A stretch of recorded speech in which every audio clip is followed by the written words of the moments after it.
This is LBC from Global, leading Britain's conversation with Nick Abbott. This is preposterous! Well, let's get back to it. Yellow weather warnings have been issued for rain across England and Wales amid fears that flooding could cause widespread disruption. Widespread disruption is now the normal state of affairs for the United Kingdom. Widespread disruption is the starting point. It's what we expect. When it rains, we expect the drains won't be able to cope and the streets will get flooded. We expect the railways won't run on time when it's wet because they don't run on time when it's dry. And we expect that flights will get cancelled and schools will close because just about muddling by is the default position in this country now, thanks to... this government. Exactly. Heavy downpours will push east across most areas during Saturday and Sunday. Mostly. Forecasters say some homes and businesses may suffer flooding and travel could be affected by surface water, including bus and train services. Your bus and train services will be cancelled for your convenience. Thank you. Power cuts are also likely. Oh, fabulous. Of course they are.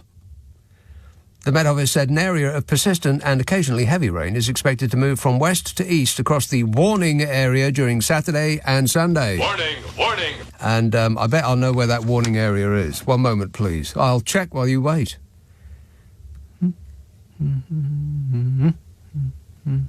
Aha!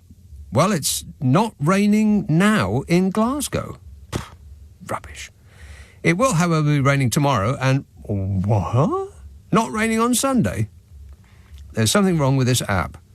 It will be raining on Monday and raining on Tuesday and raining on Wednesday and raining on Thursday and raining on Friday and raining on Saturday, now the 24th, and Sunday the 25th, and the following Monday, and the Tuesday, and the Wednesday, and the Thursday. So, you've got one day. One day to dry out, Glasgow. Never mind, just weather. Now, would you like to hear the long-range forecast till the end of the month?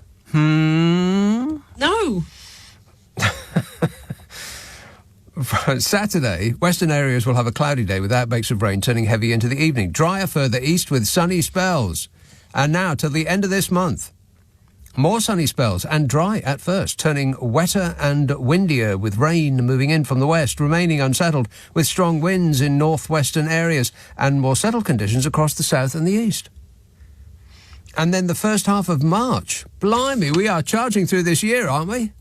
It's practically Jesus' birthday. First half of March, at first unsettled, then colder and drier than average towards the middle of March. Well, I suppose we're just going to have to take it, aren't we? Not great, but there you are. Ahmed from Leicester emails, Tichy Suit Size declared earnings shows he has earned a whopping £2.23 million last year, so now it explains why he could only spend 11 grand for their meals when on holiday in Disneyland. I thought it was 11 grand for one meal. Didn't he go to one of those stupid chef's tables things where they treat you with a tasty morsel and then charge you 100 quid for it? And we got 54 more tasty morsels coming up. Not like a meal, more like torturing your mouth. 11 grand he paid for that meal. Anyway, Ahmed says maybe that's why his wife's company is on the approved waiting list to secure millions more from the government so that Sunak can finally push themselves out of poverty. Yeah, I wish them the best of luck. They're just good, honest, down-to-earth people. Darrell Ho says, I'm sure you're keen to bang on about the Prime Minister's recession, isn't it? Recession. And the economy that's shrinking faster than its trousers. But once, can't we focus on the real news stories, such as the London railways that have suddenly gone woke? Yeah, that's right. Now railways are enemies of the people. No! Thanks a lot, railways. See what you've done? Chingford. Hello, John. Oh, hello, Nick. Hello, John. I was kind of being vetted. I don't want to get political on this. Hello? Oh, no. Hello? Hello? Hello? Is there anybody there? Can you Hello? hear me? Hello? Hello? Yeah, I'm here, Nick. Ah. Yes, John. There you are. There you are. I just wanted to... it's just that Dua Lipa's upset this Israeli rap group. I didn't know Israelis are into rap because of her style. Anybody under the age of 50 is going, do a what now? Yeah. But no, I mean, I don't know her music, but I like, that she's supported the wonderful medical staff. You don't know anything about music, but you know what you like. No. Are you dancing? Whoa. Also, I mean, she's supported the Albanian community who've had tremendous racism by the hate channels. Right, who are we talking about now? Well, Dua Lipa, this rap group. Dua Lipa is not a rap group. No. Dua Lipa has been targeted by an Israeli rap group because of her stance. Right. Okay, music lovers are absolutely furious with Dua Lipa, and I agree with them in every way, shape and form. All right, thanks a lot, John, for whatever that was about. I have absolutely no clue. He's going on about Dua Lipa. Can you believe that? That was one of her big hits, by the way. Happy-ness. What sweet music. He didn't answer the question if he was dancing. Very upset. He just ran away.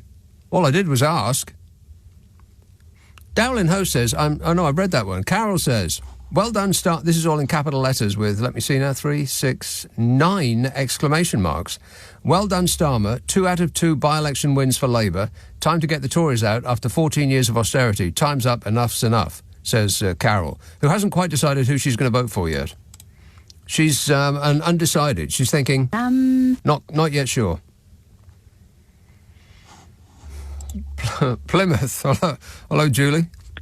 Hello, Nick. Julie. Hope you're well. Yes, thanks. Good. I just wanted to celebrate the 2 by-election results.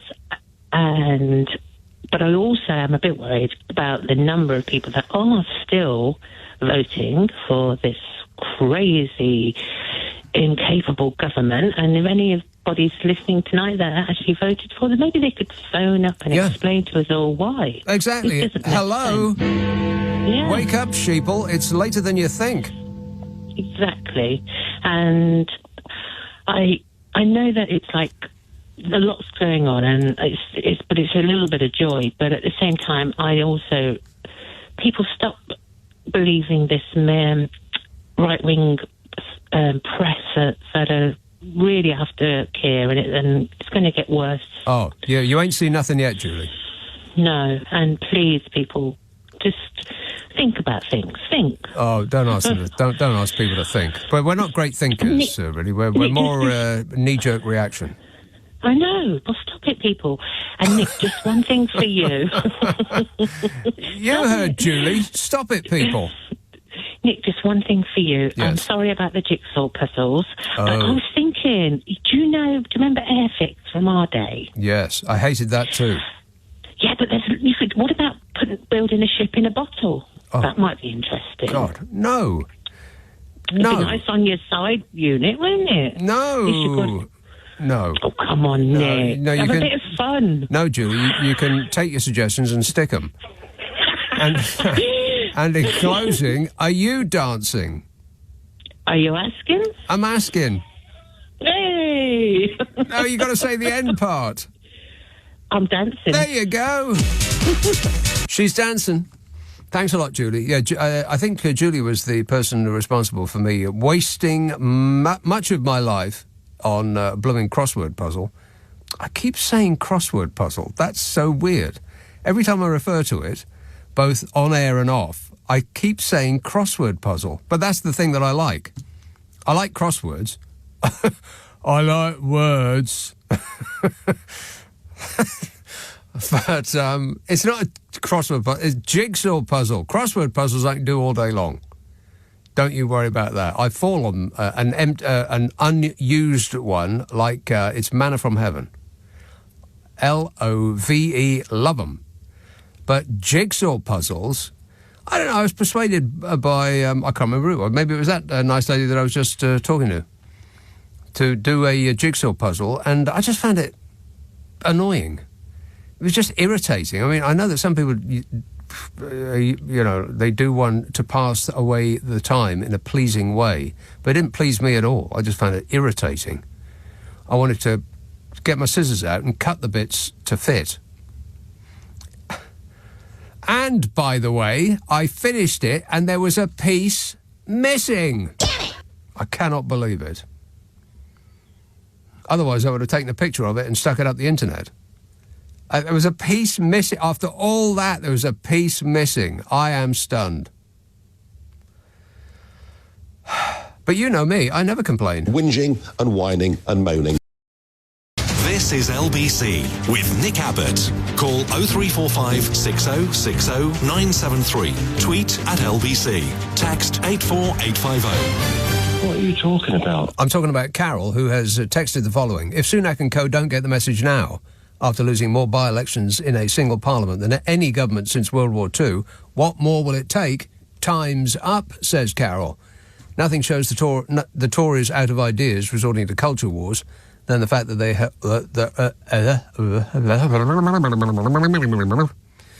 Nothing shows the Tories out of ideas, brackets, resorting to culture war, close brackets, than the fact that all they have left is copying far-right Reform Party racist rhetoric, says Carol, with an E. Everything starts with an E. I can't believe they actually got that song on the radio and on top of the bloomin' pops. Everything starts with an E. Martin of Chelmsford says, Boris Johnson promised to make an apology on television if the UK slipped into recession after Brexit. Well, as far as I can make out, it's after Brexit and the UK is in recession. We all know that the ex-PM is a man of his word, so my expectation for this televisual extravaganza is running high. I'm sure his conscience won't allow him to keep the nation waiting long. As this promise was made on LBC, any chance you'll get the gig to present the show? If so, can I get a ticket, please? I don't mind sitting next to Ranjit, says Martin of Chelmsford. Any apologies forthcoming, Bodge? I'll take that as a no. I'll take that as a no. Southend, hello, Linda. Hello, Nick. Linda. Oh, you're making me laugh already. I don't know. Well, you've got to have a laugh, ain't you? Stop it. I won't be able to talk otherwise. I wanted to just have a little chat about Steve Wright. You want to have a chat about him? Yeah, I didn't know. Did you ever meet him? No. No? Did you ever listen to his shows? Oh, yes. Mr. Angry and... He's one of the few people that British radio has produced that you wanted the song to end just to hear what he was going to do next. And I put Kenny Everett in that place. It's a very short list. Steve Wright, Kenny Everett, Alan Freeman, I'd say, John Peel, often because he would be playing something that was absolutely unlistenable, so you just wanted to hear what he was going to play after that. Yeah, Plus but you're there with that as well, though. I don't play records, though, Linda. No, but you put all the sound bites and the funny stuff. Yeah, that. You know? Yeah, no. Don't put me in that list. I'm not on that list. But, Steve Wright You do make us all laugh. Well, I appreciate you saying that, Linda. Thank you. Very nice of you. But, Steve Wright, one of the absolute best. On a relatively short list of British radio greats. Thanks, Linda. No, we never met. He, actually, Carol McGiffin and I were talking about this on the podcast that we just did yesterday, which is going to be coming out on Monday. Oh, right, yeah. And we had a little chat about it, so I won't say what we said because then I'd be repeating myself. But if you want to hear us talk about it, then it's going to be out on Monday. We do a podcast together. Oh, right, yeah. Yeah, it's called What's Your Problem with Nick and Carol, in which the delightful and occasionally nuts Carol McGiffin and I try to solve people's problems while laughing our faces off.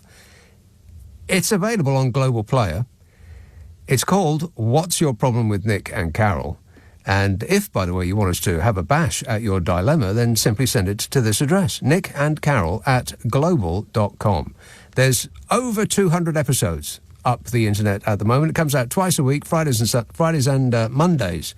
And then the Mondays is the one that I'm talking about, although the one that's just hit today is quite funny. Well, they all are, actually, to be honest. And it's mostly because of her.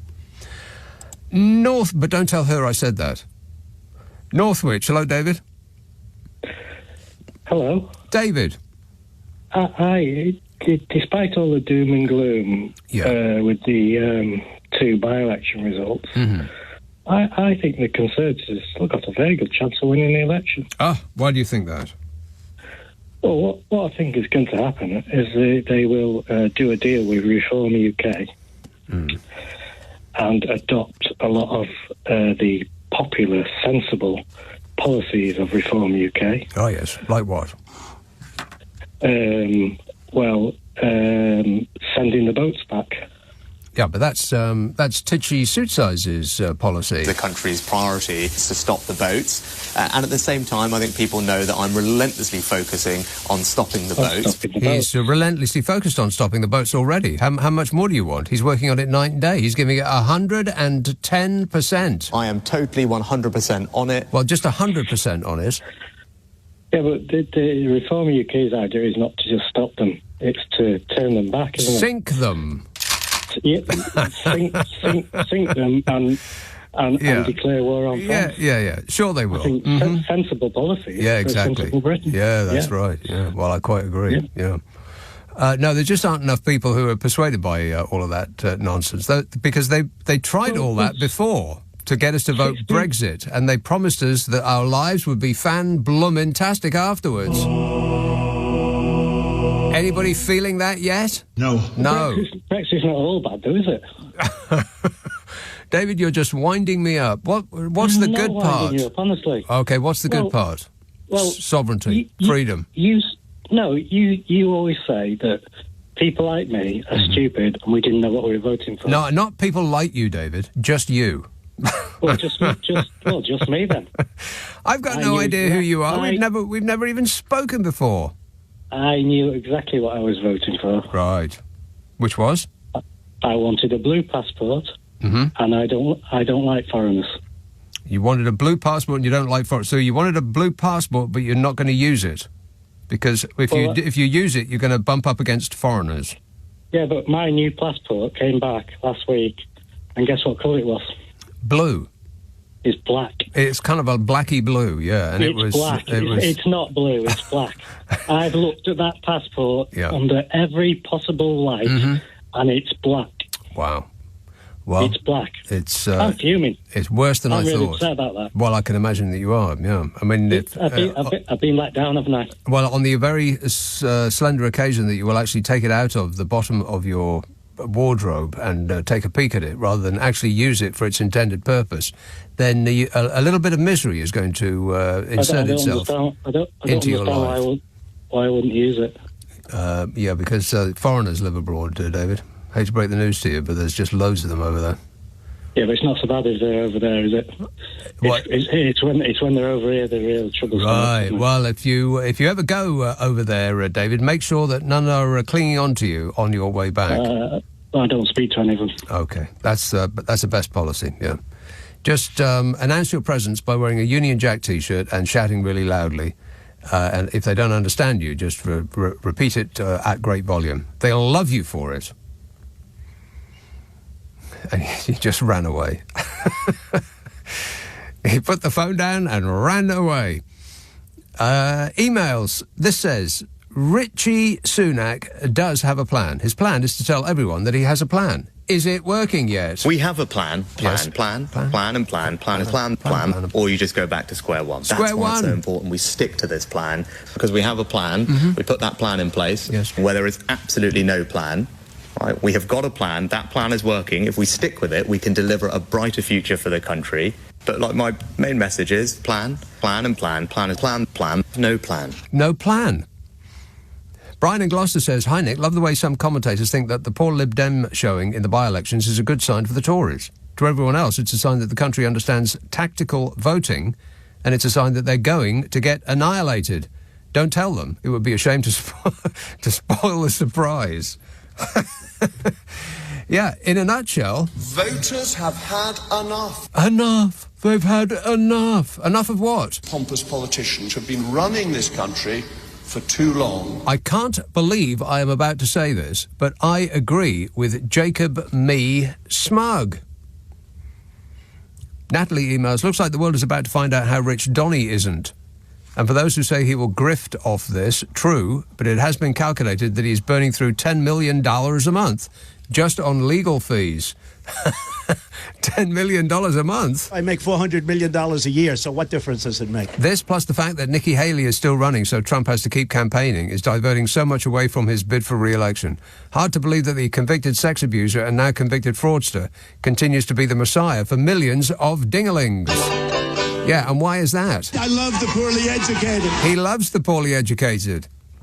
Because they keep giving and giving, in monetary terms, too. I bet that he'll do a whip round, or whatever is the equivalent these days, and get his dingaling fans. You know, ordinary, simple country folk. You know, morons. To pay it for him. That was I screwed up a Gene Wilder gag from Blazing Saddles. Never mind. St Albans, Phil. Hi, Nick. How you doing? Good, thanks. Good stuff. Just wanted to talk to you about a little sort of anecdotal conversation I had in the pub a few weeks ago. Mm-hmm. Our beautiful, voting system, etc. Yeah. So I was speaking to people. I live in St Albans, which is Hertfordshire, but it's quite commutersville, so it's quite, what the word is, there's a lot of people who know a lot of stuff about good stuff. Anyway, but I was in a pub in the... What? A lot of people know a lot of stuff about good stuff. Did you actually just say that? Well, it might make more sense when you hear what I'm about. I seriously doubt it, but try me. Forgive me for that, if you can. So I'm in the middle of nowhere. From where I am, you can go sort of 15 minutes in any direction, and you can be in the middle of nowhere, like small village areas, rural areas. Yeah. So I was in a pub with some guys that live in these sorts of areas, and the kind of place where when they see a person of colour, it's like an event, Mm-hmm. Unless they're serving behind the Indian takeaway in the high street. Yeah, apart from that. And they sort of all voted Brexit, to get rid of the foreigners that they never see. That they never see, yeah, exactly. And so I was talking to some people, and they're all conservative voters, nice people, not. Well, I'm not warming to them so far, but carry on. But they've been out all day drinking, and I joined them at about 8:00, so I was sort of had the upper hand, Yes. Not for long. As far as mental agility is concerned, yeah. Absolutely. So I was speaking to them, and I said, well, why you vote Conservative? Well, I voted all my life Conservative. Those kind of people, you can't really change their mind. No, they've gone. They're not coming back. Yeah. And they said, but we do need to deal with the boats. And I said, oh, what boats? These the refugees coming over, etc. And I said, how many people come over on these boats? And they didn't know the answer, obviously. And I said, it's about 40,000 or whatever. And I said, how many people are there net migration? Mm-hmm. And the answer to that either. Because these people don't know the answer to anything, in terms of numbers, etc., this, that, and the other. They just know they don't like people of colour, or foreigners, etc., Mm-hmm. And I said, it's 700,000 or whatever net, roughly speaking, round numbers. And they were sort of like, they sort of stepped back and went, this is the thing where it's computing. Does not compute, yeah. Yeah, and all that stuff, and it's fine. But the thing is, those people you can understand. Other people I speak to who don't understand tactical voting, these are the people that really frustrate me. Oh. Well, I can understand that on the part of the Green Party, for instance, or indeed the Lib Dems, that people who tactically vote, who take their vote, which they would ordinarily gift to the Lib Dems or the Greenies, and they vote for another party, I can imagine that it would irk them massively, because the Greenies aren't doing particularly well. I mean, they're polling, they were up to about 5% a little while ago, and now they're down to maybe 3 or 4%. In this era, where they should be actually flying high. And I think it's because people are thinking, well, the Greens aren't going to win, are they? So I'll just gift my vote to somebody else. Yeah, sorry about this, Phil, but I'm over the news now, and I just must go. But thanks for that. This is LBC with Nick Abbott. Call 0345 6060 973. Tweet at LBC. Text 84850. Everything is going extremely well. You bet your life it is. Adam in Slough says, Nick, did you hear? We've entered a technical recession. According to the Tories, everything is fine and dandy. I can't wait until they start calling it a technical loss at the next election. Yeah, they'll lose by a landslide and say, well, actually, this is just a technical loss and we're going to continue leading the country anyway. It's what the people want. Randall emails, Tetchy Suit Size claims that losing more by-elections than any other government since the war is a blip. As believable as his height claims. Well, he claims to be high. That would explain a lot. Alex says, every time 7 Silly Bins loses...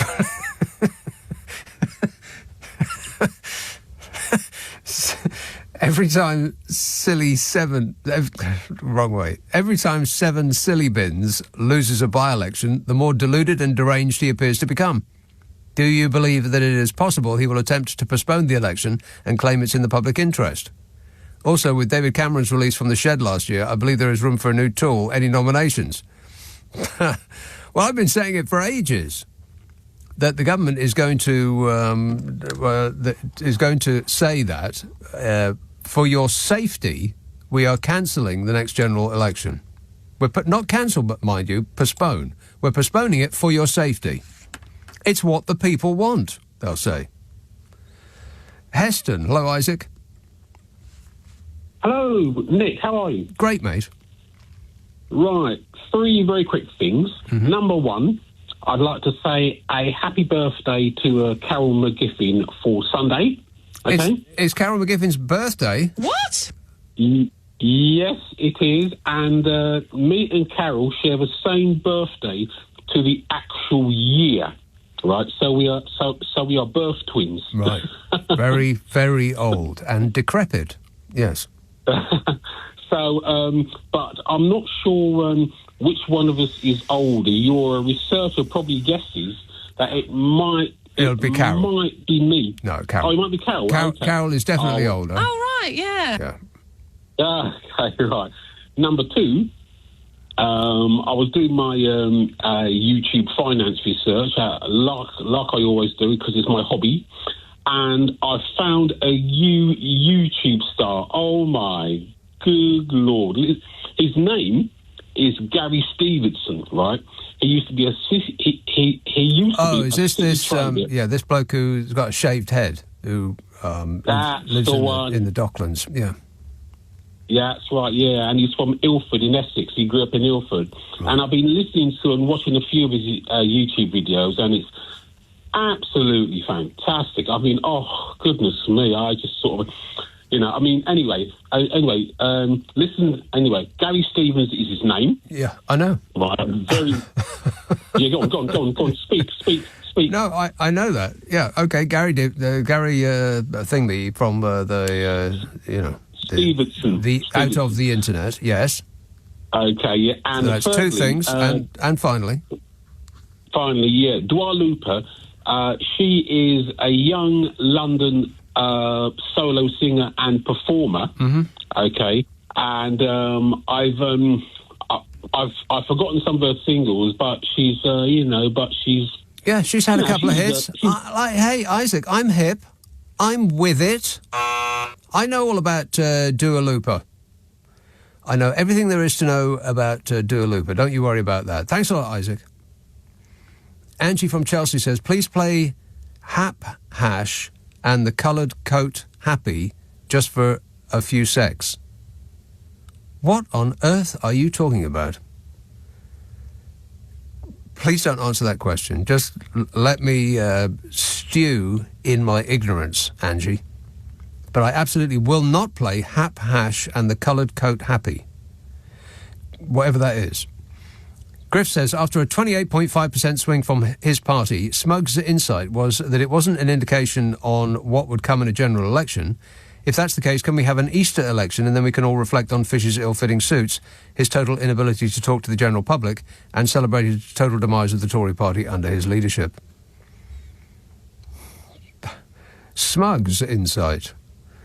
Yeah. Yes. Well, it could have been a lot worse. That sounded more like the fellow who used to be the art critic for the Standard. He did a show where he went around Italy, peering at the back of statues, saying, "Oh, look at the buttocks." What was his name? I interviewed him on the radio once, and I said, "Do you really speak like this?" And he said, "Of course I do." I can't remember what his name is. What's his name? Who, sorry? Yeah, we've got no idea. How quickly we forget. 0345 6060 973. Brighton. Hello, Joe. Hi. It's a long time I haven't spoken to you. I want to correct people who think the Reform Party is some alternative to the Labour Party or Conservatives. They are literally Tufton Street, Liz Trust Party, on Britannia on chain. They believe in selling off everything, and they believe in basically a protest group, and they have no policy what will actually work. Do you agree with me on that one? I think it was not really a political party. It's a company whose shareholders are, I believe, this Richard Tice chap and Nigel Bloomin' Farage, who I think summed it up best when he said, "We've got a few idiots in our party." Yes, I couldn't agree more, Nige. But you know what gets me? There's a lady keep on ringing up on LBC about she waited for an ambulance to come and pick her up from hospital. Does she realise the Conservatives privatised the transportation service, so people are being told they're going to be picked up in 1 hour and then they end up leaving at 10 o'clock at night? I hope Pat's listening. Anyone out there, remember they sold the transport service. They actually now, pharmacists are closing down. And, how many more warnings do you need? I mean, the Reform Party is just basically Britannia on chain. Anyone voting that party, pick up the book, Britannia on Chain, written by Liz Truss and Kwasi Kwarteng. That is the Reform Party. They are worse than the Conservatives could ever be. Right. Or, as Liz would say, we have never had it so good. Thanks for the warning there, Joe. 0345 6060 973. This says, hi Nick, if you could ask these people who object to the Windrush line and the suffragette line why they felt that way, what do you think they'd say? I would love to hear them explain why they don't want to honour the women who fought for the right to vote or acknowledge the generation that came here and were then betrayed by this government. I'll give you the answer that they'll give, because it's woke. It's just... anything that is woke gets the same response, and it's always... No. We don't want to do the wokey-cokey. Okie dokie. Brian Sewell is the correct answer. Wandering around Italy looking, oh, look at the buttocks. Steve emails, have you thought of doing a crossword jigsaw? Well, that's a good idea. Don't confuse me even more than I am already. And Keith in Poland texts, in answer to Julie, Russian oligarchs, disaster capitalists and debt collectors have just as much right to vote as anybody else. Who's Julie? I really must pay more attention to this show. 0345 6060 973. Message coming in from next door. Julie is a caller who asked who votes Conservative. Oh, answer. Russian oligarchs, disaster capitalists and debt collectors. They have just as much right to vote as anyone else. Correctamundo, Keith, in Poland. Wherever that is. Nick Abbott on LBC. Call 0345 6060 973. What number are you calling from? 0345 6060 973. Let's have Northwich. Alice. Oh, hi, Nick. Yes, it was just further to what you were saying about Sunak managing to sort of put off having an election indefinitely. Yes. And earlier on today, I thought I heard a former Tory communications chap saying, and I quote, that they were penciling in our election for the 14th of November. Oh, yeah. And I thought, right, so that's just after the American election. Yes. And maybe they're hoping, as non as we are, that Trump will get in And then Trump wants to pull out of NATO, so Sunak can sort of say emergency, you know, sort of war in the offing.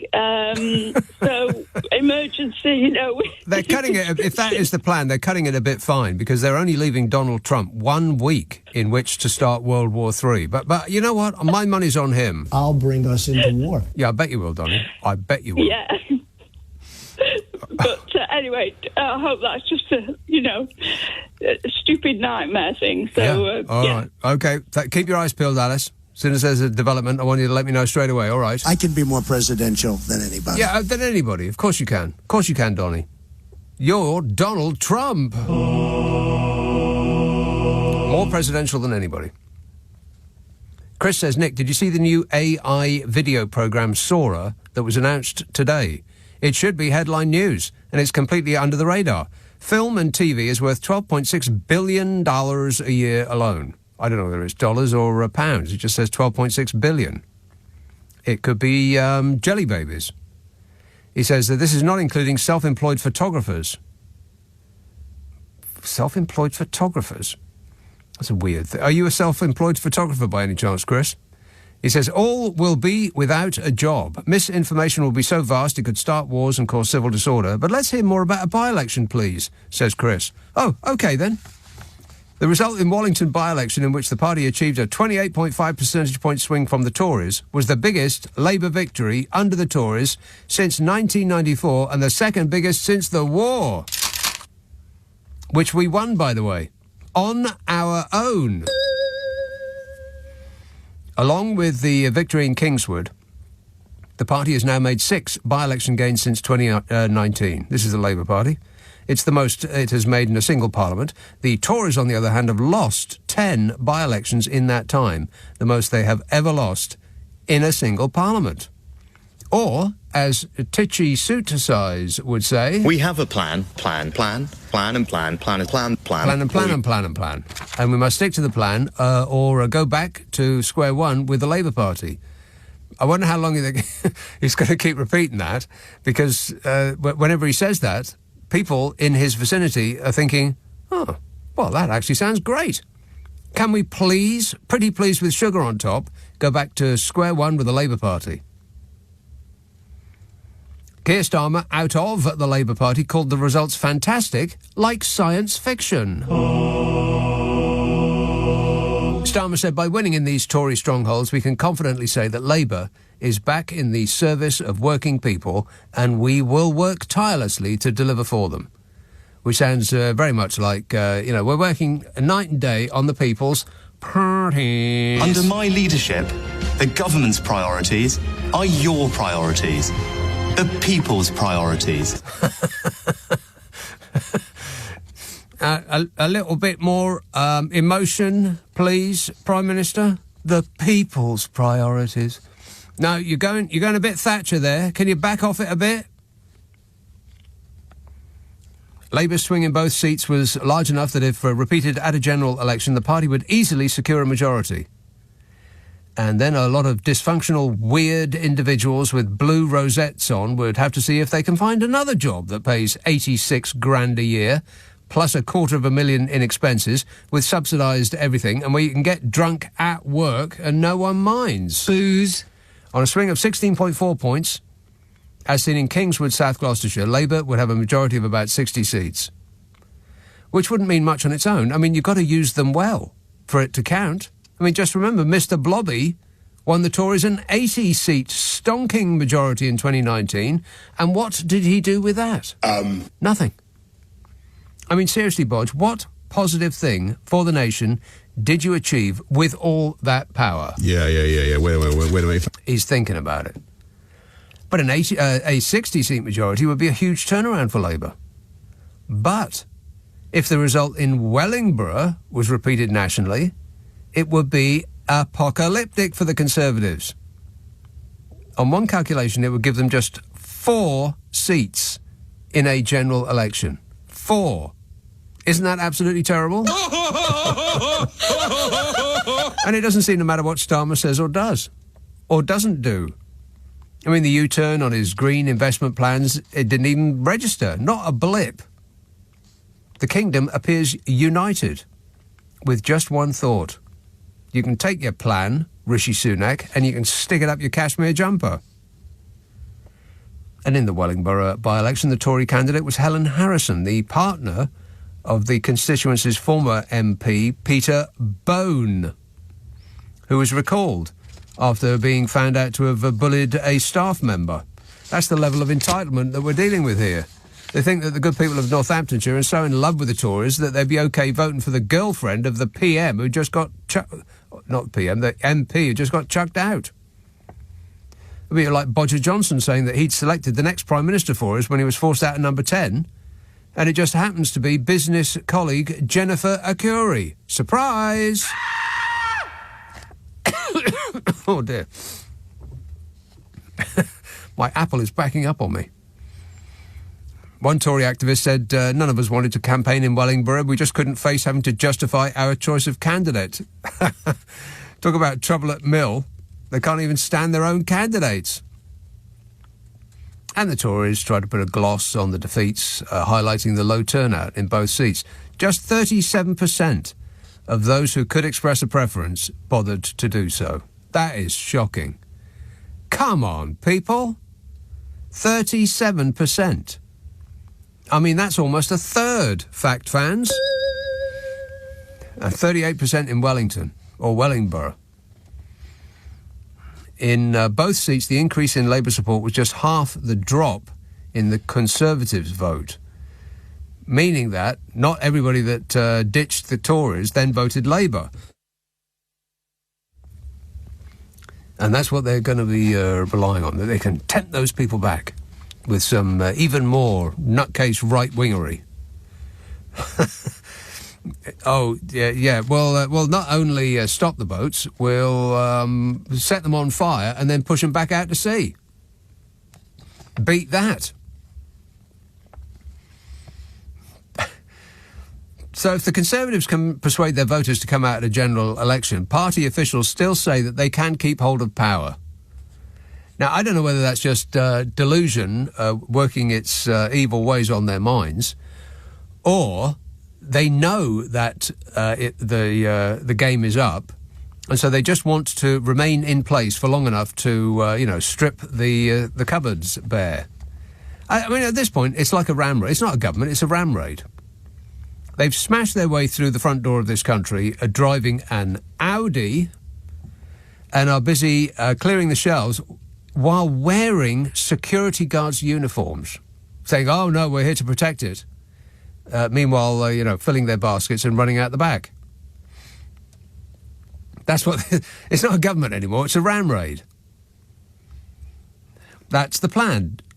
Depress the vote, reduce the numbers as much as possible, relying on the Tory diehards to go out in any weather, clutching their voter ID cards, while expecting that the lefties won't bother to go down to the polling station and will forget about the ID rule if they do. It's all so... What would Donald Trump do? Well, we know damn well what Donald Trump do. He'd try to cheat his way to victory. Everything that I've done is 100% proper. That's what I do, is I do things proper. Guilty. Some people point out the success of Reform UK at both by-elections in securing about 10% of the vote in each, which is considerably less, by the way, than UKIP got in 2015. In 2015, UKIP got about 15% in Kingswood and about 20% in Wellingborough. So, it's, I think the success of the Reform Party has been somewhat overstated. Meanwhile, back at the front, former Cabinet Minister and expert in self-delusion, Jacob Smug, said, I certainly thought this result would be worse, he said. If we can reunite the right in politics, there's a real opportunity for us. This is your captain speaking. We've just hit an iceberg and we're taking on water, but if we can just ignore that we're sinking, I think there's a real opportunity for us. That boat's going down. Labour's concern is one identified by Starmer, says The Guardian, at the beginning of the year.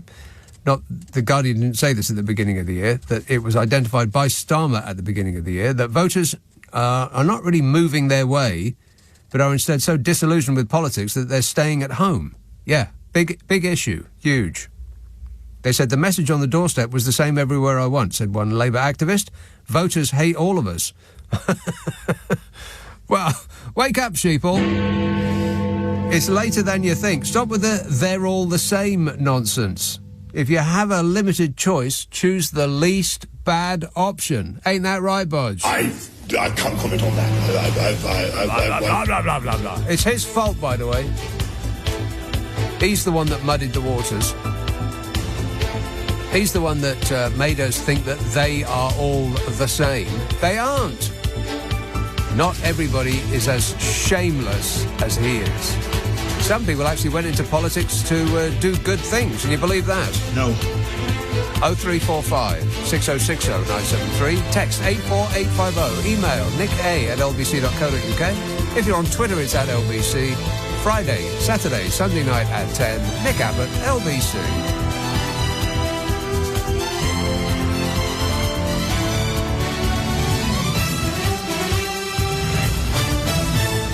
On your radio, on Global Player, and Play LBC. leading Britain's conversation. This is LBC.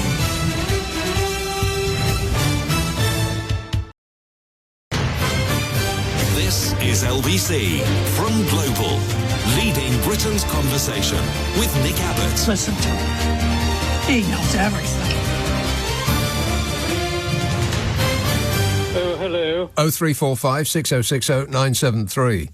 I was just reading in the break about this thing that Chris texted about, this AI video program called Sora. Absolutely frightening. Absolutely. OpenAI gives a first look at Sora, an AI tool which creates video from just a line of text. Blimey. Just let that sink in for a moment. It can create a video from just one line of text, and then it does all the rest of it itself. OpenAI's newest AI model renders videos from prompts which they say accurately interpret props and generate compelling characters that express vibrant emotions. But the tool has been met with scepticism and concern it could be misused. Concern it could be misused. I think that's a given, isn't it? I think any new invention of any kind whatsoever will be misused by the human race. I mean, I think we're just going to have to get used to that. OpenAI has shared a first glimpse at a new tool that instantly generates videos from just a line of text. Dubbed Sora, after the Japanese word for sky, OpenAI's tool marks the latest leap forward by the artificial intelligence firm as Google, Meta and startup Runway ML work on similar models. I think that a robot will probably be able to read this better than I can. Affirmative. Yeah. The company behind ChatGPT said that Sora's model understands how objects exist in the physical world and can accurately interpret props and generate compelling characters that express vibrant emotions. Good grief, I'll go to the bottom of my stairs. Foot of my stairs. It's been met with concern that it could be misused. Of course it blooming well will. The Cybersecurity and Infrastructure Agency said, my biggest concern is how this content could be used to trick, manipulate, phish and confuse the general public. Well, the general public don't need no assistance on being confused. Am I right? This is the... if you put a microphone to the general public's ear, this is what you'll find. Others also flagged concerns about copyright and privacy with the blah, blah, blah, blah, and so on and so forth. So just write a sentence of text, and then this machine will create a video of that text. It's going to get used for pornography, isn't it? Of course it will. Everything that is new is just going to get used for pornography. That is what mankind and womankind, sexist, always think about a new revolutionary product. How can I watch porn on it? And how can I use it to kill people? One of those two things. 0345 6060 973. Let's have Snowdonia. Hello, Sarah. Oh, hello. Sarah. How are you? Yes, Sarah.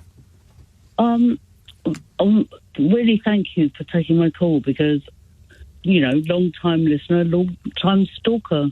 Really. Well, welcome along. Oh, well, I can't. Oh, yeah. So, anyway, Brian Sewell. Yes. He bought a self-portrait of my then boyfriend. Brian Sewell bought a self-portrait. No, sorry, a portrait of my boyfriend, which was a self-portrait of him. Of your boyfriend? Yeah. Yes. Because it wouldn't make sense any other way. Yeah. Well, probably not, but and it was mostly. Well, yeah. I mean, he was pretty. Pretty hench at the time. And he was. What is your ex-boyfriend an artist of note? Oh well, yeah. He's. Yeah, he is actually. Is he a Royal Academician? Yes, he was. Is he? Oh, all right. Well, there you go. Yeah. So back off. But yeah, so he's actually done quite a few pictures of quite famous people. And so my point really was just about Brian Sewell, that he was, was a sweet old gent, really, quite posh. Quite. And Nick Jolly had his had a sort of blankie over his bits. So, it wasn't like rude. Okay, well, I'm glad to hear it. All right, thanks for the good news there, Sarah. 0345 6060 973. I don't know.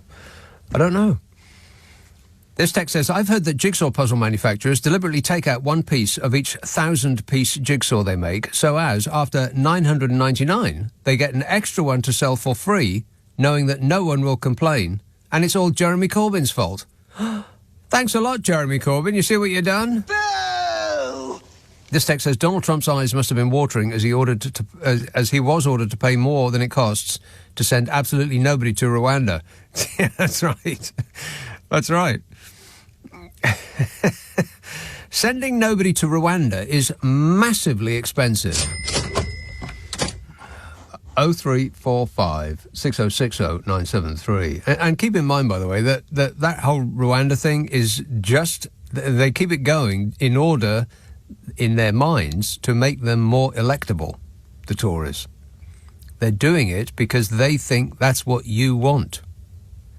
How's that working out for you so far there, Titchy? Oh, fabulous. Yeah, quite badly, yeah. Kensington, Hassan. Hello, Nick. Yes, sir. So, I know you've been saying that these people, both of them, are not alike. So, I wanted to raise one thing. I mean... You're talking about Sunak and Starmer. Starmer. Right. Yes, and both of them have published their tax returns. Oh, yeah. And Magic Rishi made £2.2 million last year. Yeah. Because he's so clever. But he only paid 22% tax on that because he's extra clever.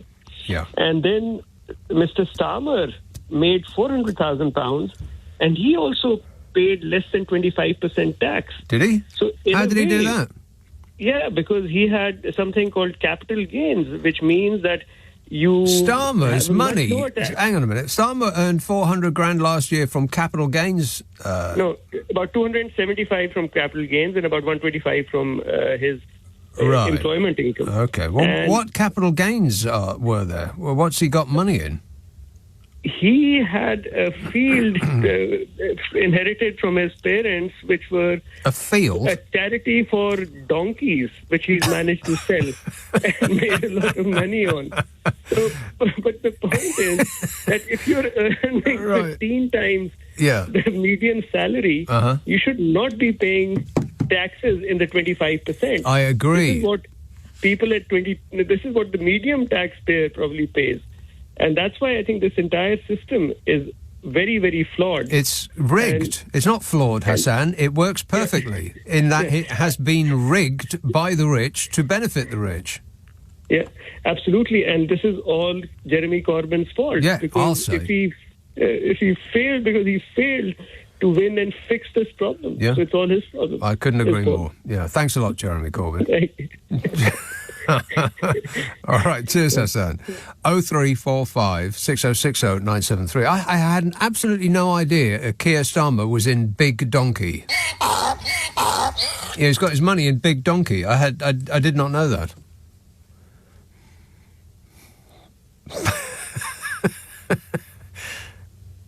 I mean, if I made 400 grand a year from selling donkeys, then, I mean, that would be just great. But I wouldn't tell anybody. Oh, what business are you in? Oh, you know, donkeys. I mean, talk about a conversation stopper.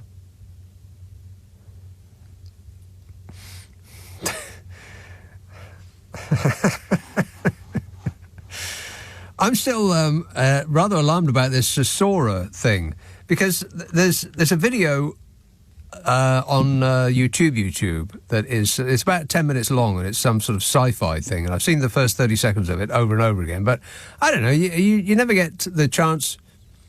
Let me rephrase that. I never give myself the chance to watch something that's quite that long on the internet. Yeah, there's just this, and because you're leaning forward, I suppose, and you have all of the choices on earth at your disposal, it's a bit difficult to get to the end of a song, never mind about a 10-minute video. So I just haven't watched it yet, but it looks incredible. Like aliens have just dropped in from space, and apparently it's all AI. And but because somebody wrote the script, and then, as far as I'm aware, the AI just magicked it out of thin air. Well, there goes the entire film and television industry, because any old dope could write something. And the machine could just fill in all the gaps. Correct. Yeah. Thereby terminating all jobs. Affirmative. Yeah. Gone. That is alarming. AI cannot predict the use of this thing. The firm admitted that despite extensive research and testing, we cannot predict all of the beneficial ways people will use our technology, nor all of the ways people will abuse it. That's why we believe that learning from real-world use is a critical component of creating and releasing increasingly safe AI systems over time. Well, learning from real-world use rather implies that they've sent it out into the world and people are using it, at which point it becomes uncontrollable. We're all doomed. Can we go back to can we go back to square one with paper and pen? Elaine in Swindon says, "Hi Nick, the Tories surely. Have you heard? Elaine in Swindon says, "Hi Nick, the Tories surely would have invested greatly in trying to find out any tiny misdemeanour that Keir Starmer may be guilty of. Even so." No, there is no comma there. Just as I said, AI would be much better at doing this show than me. Affirmative. Elaine in Swindon says, "Hi Nick, the Tories surely would have invested greatly in trying to find out any tiny misdemeanour Keir Starmer may be guilty of. Even so much as a parking ticket would be blown up to show him in a bad light, and we'd hear of it for weeks on end. Yet we've heard of no scandal, wrongdoings or corruption in all this time. This makes me confident that he is the man to try to fix our country so we can have faith in him." Well, you got that absolutely right, Elaine. I mean, they must have teams of people on it, just scouring through his rubbish and everything he's ever posted online or said in court or otherwise. Just trying to come up with anything. And they must have been on that case for ages now, and they've come up with, he's a lawyer. I mean, you might not like lawyers, but it's not enough to disclude you from the top job. God, if it was, then half the people in the Palace of Westminster would be out in their ear. I mean, they're mostly lawyers, aren't they? By which I mean liars. Liar! Exactly. Spence texts, "My 6-year-old daughter was doing the disco dancing in her room when I inadvertently sent your Nick Abbott Habit show to her stupid smart speaker by mistake." To which she exclaimed, "Daddy, that silly Radio Nick man you like came on. He just talks and he's no good. Everyone's a critic." She has since been corrected, says Spence. The kids these days, eh?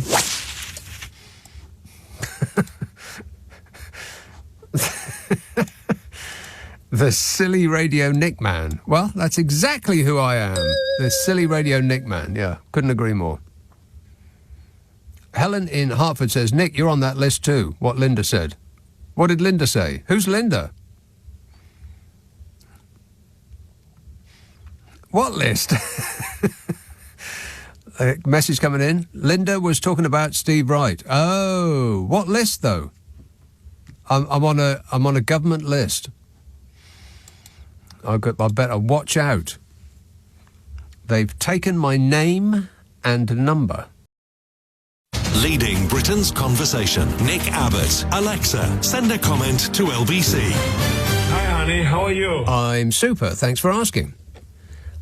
Sam says, we're being ripped off by energy companies and big corporations. We have the worst government in history. Our pensions are worthless. Not that that matters, as we'll never see them anyway, what with the rising pension age. Never mind, though, we mustn't grumble. Can we get the French over to do a bit of protesting on our behalf, please? Says Sam. No, they're very, very busy. They've cancelled all future engagements to do a little hot protesting on their own behalf. This says NATO needs to take Putin out. 2 wrongs don't make a right, but he's gone too far. He's stepped over the line now, Vlad. And Rose from Devon says, why are there people in existence who remain determined to think the Conservatives have the interests of the people at heart, despite all the evidence to the contrary?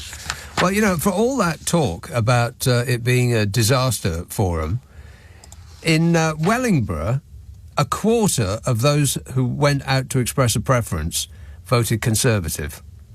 They voted for the girlfriend of the MP that got chucked out. A quarter of the people that went out to vote voted Tory. 25%. I mean, that is absolutely incredible. I mean, all the talk is, oh, you know, it's a 37% swing to Labour, and Labour got almost double that share. But the Conservatives got almost 10 times what the Green Party got. I mean, some people you just can't reach, I suppose. And that sort of stat would give the Conservative Party hope, I would imagine. I mean, all is not lost, because we know where their support lies. It lies with older people.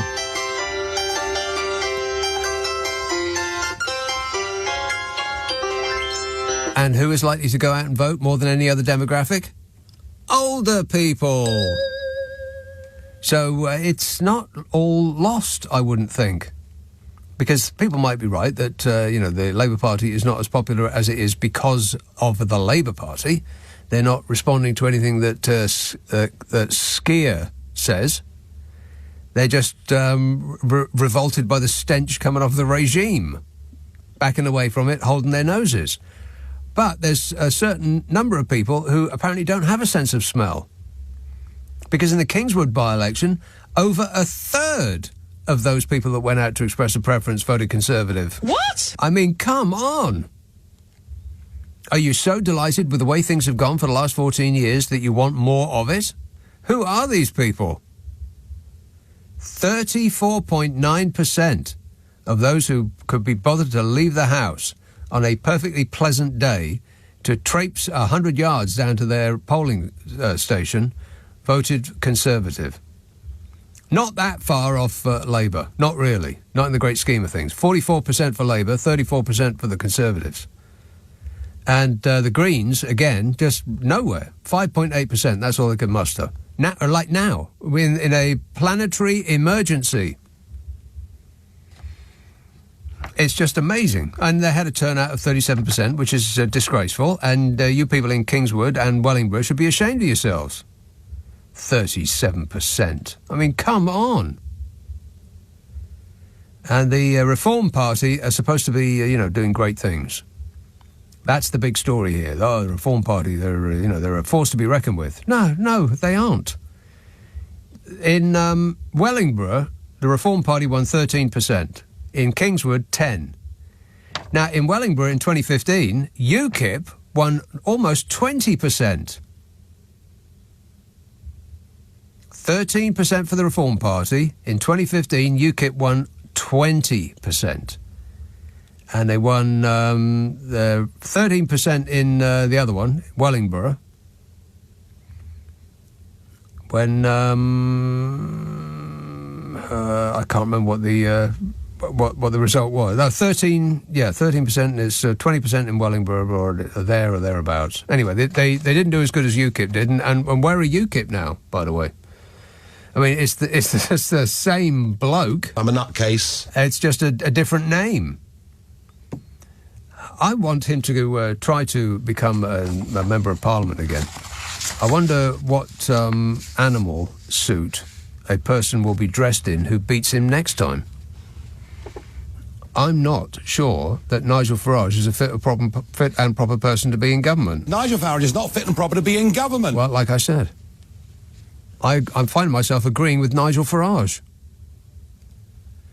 Lucy in Balham says, with his promise to drill, I assume that Trump won't put his knowledge of wind to use if he wins a second term. I know a lot about wind. Knows a lot about wind. I know a lot about wind. Knows a lot about wind. Well, I bet he does, actually. It's what you get from a diet that comes in a bucket. Craig in Coventry says, hello, Nick. Last week, after bringing that big knobbly potato overnight, brining, as in salt water. Last week, after brining a big knobbly potato overnight, I popped it in the air fryer at 170 degrees centigrade for 75 minutes the next day. It was delicious, crispy, crunchy skin with a nicely seasoned and fluffy body. Well, that sounds super. I have finally, by the way, figured out how to make roast potatoes in an air fryer. And the way to make roast potatoes in an air fryer is to not make roast potatoes in an air fryer, because it doesn't work. Please do not message me telling me that it does, because it doesn't. What you've got to do is you start it off in a proper, real-life, old-fashioned oven. And then you use the air fryer just to crisp it up at the end. Ooh, so yummy. It's like got drugs in it. It's so good. Too much is not enough. Believe me. This says, a little musical insight for you. As a double bass player, I'm privy to a lot of exposure to certain music genres, culture and clubland. The Northern Pit Village examples of this subculture seem to love to tout Confederate flags at their weekend do's and gig nights. When they shout in chorus, "The South's Gonna Rise Again," to one of their anthem songs, do you think they're referring to Loughborough? I'd ask myself, but usually we're hurriedly packing the van and avoiding thumbless wonders. What's a thumbless wonder? What's a thumbless wonder? I've never heard of that before. So he's a musician and he goes about the place a bit, and there's some weird Southern American thing going on in Loughborough. I've got no idea. I mean, I know Glasgow does famously enjoy its country and western, but I didn't know that that was part of the Northern Pit Village scene. This text says it's okay. The Minister for Victorian Britain has said that if you add the Reform votes to the Tory votes, Labour technically lost. Yeah, you did, didn't you, Smug? I don't know anything. No, he actually doesn't know anything. He did say that. Well, he didn't say the Labour technically lost part, but he did say that, like that. If you add the Reform votes to the Tory votes, then the Conservative Party actually won. It could have been a lot worse, yeah. I just think that at this point, they're probably in two camps, maybe three. There's those that are blissfully unaware of the possibility of losing. They just think they're always going to leaders because they were born to lead. That's partly what going to that school does to you. It makes you, think that you have some sort of God-given right. Despite all the evidence to the contrary that you shouldn't be, left in charge of running a bath, that you think that you should be running the country. So there's those people who can't imagine being divested of their power. And then there's the people who think, oh, blimey, well, I better start looking for another job straight away then. And fully expecting to have their income drop massively, as it increased massively when they became an MP. And then the rest are probably in that smash and grab mode. We're just going to clear the place out for everything we possibly can, and then hurry off into the sunset, spend more time with other people's money. And the longer we allow them, the longer we ignore that warning bell, and we keep driving by this shop that they've ram-raided, allowing them more time to strip the shelves of all of its goods, then the worse the country is going to be. The harder the job for a skier when he gets in, assuming that's what happens. Leading Britain's conversation. Nick Abbott. Alexa, send a comment to LBC. Yes, hello. I've been waiting for you. Hello. This text says, mate, honestly, I think Sunak Silly Bins might actually be a better nickname than my previous favourite, Prime Miniature. Whoever sent that one in is a comedic genius. 7 Silly Bins. Yeah. Well, if there's one thing that the leader of a regime does not like, it is being made fun of. They can't stand it. So I think 7 Silly Bins is, it gets my thumbs up, seal of approval. And on that subject, before, this text from Sam says, we're being ripped off by energy companies and big corporations. What on earth gives you that idea, Sam? When you sit in a cold home because you don't think you can afford to put the heat on and read that annual profits at British Gas have soared more than tenfold and its parent company announced another £144 million payout to shareholders. You can go ahead and scream if you like. Yeah, let it out. Plus, it's exercise. It'll make your blood boil, and that'll keep you nice and warm. Anger is an energy. Rock and roll! So Centrica released figures this week showing that British Gas, which supplies energy to UK households and businesses, showed its profits had jumped to £751 million last year, up from £72 million a year older. 10 times the profit. £751 million. The big increase in earnings came after the regulator, Ofgem, raised the energy price cap and allowed the company to recoup some of the costs of having to sell energy below wholesale price to its 10 million customers during the energy crisis. Yeah, the price cap rise and subsequent increases in British Gas's profits, it pushed the parent company of British Gas, Centrica, to a pre-tax profit of £6.5 billion. Not million, billion. That's compared to a loss of £240 million a year earlier. So, Ofgem raised the energy price cap to allow the company to recoup the costs of having to sell energy below wholesale price to its 10 million customers. So they lost, in inverted commas, £240 million in 2022, and they made, the next year, £6.5 billion. So in order to make up the tiny loss they made in 1 year, the actual bloomin' regulator, which is supposed to be looking out for our interest, not theirs, allowed Centrica to make 27 times as much in profit as they lost the previous year. The chief executive, Chris O'Shea, said, to be sustainable, you must make a profit. Yes, Chief Executive O'Shea, that is right. But you don't have to make quite so very much, do you? For something that we can't do without. I mean, here's a revolutionary thought. We should have never sold the nation's gas off in the first place. That was Maggie Bloomin' Thatcher, that was. No! If we still owned the lot, then it would be run for the benefit of the nation, not the benefit of the super rich, whose money is being held by the asset managers, who are its biggest shareholders. The final dividend brings Centrica's one-off payouts to investors to £217 million this year.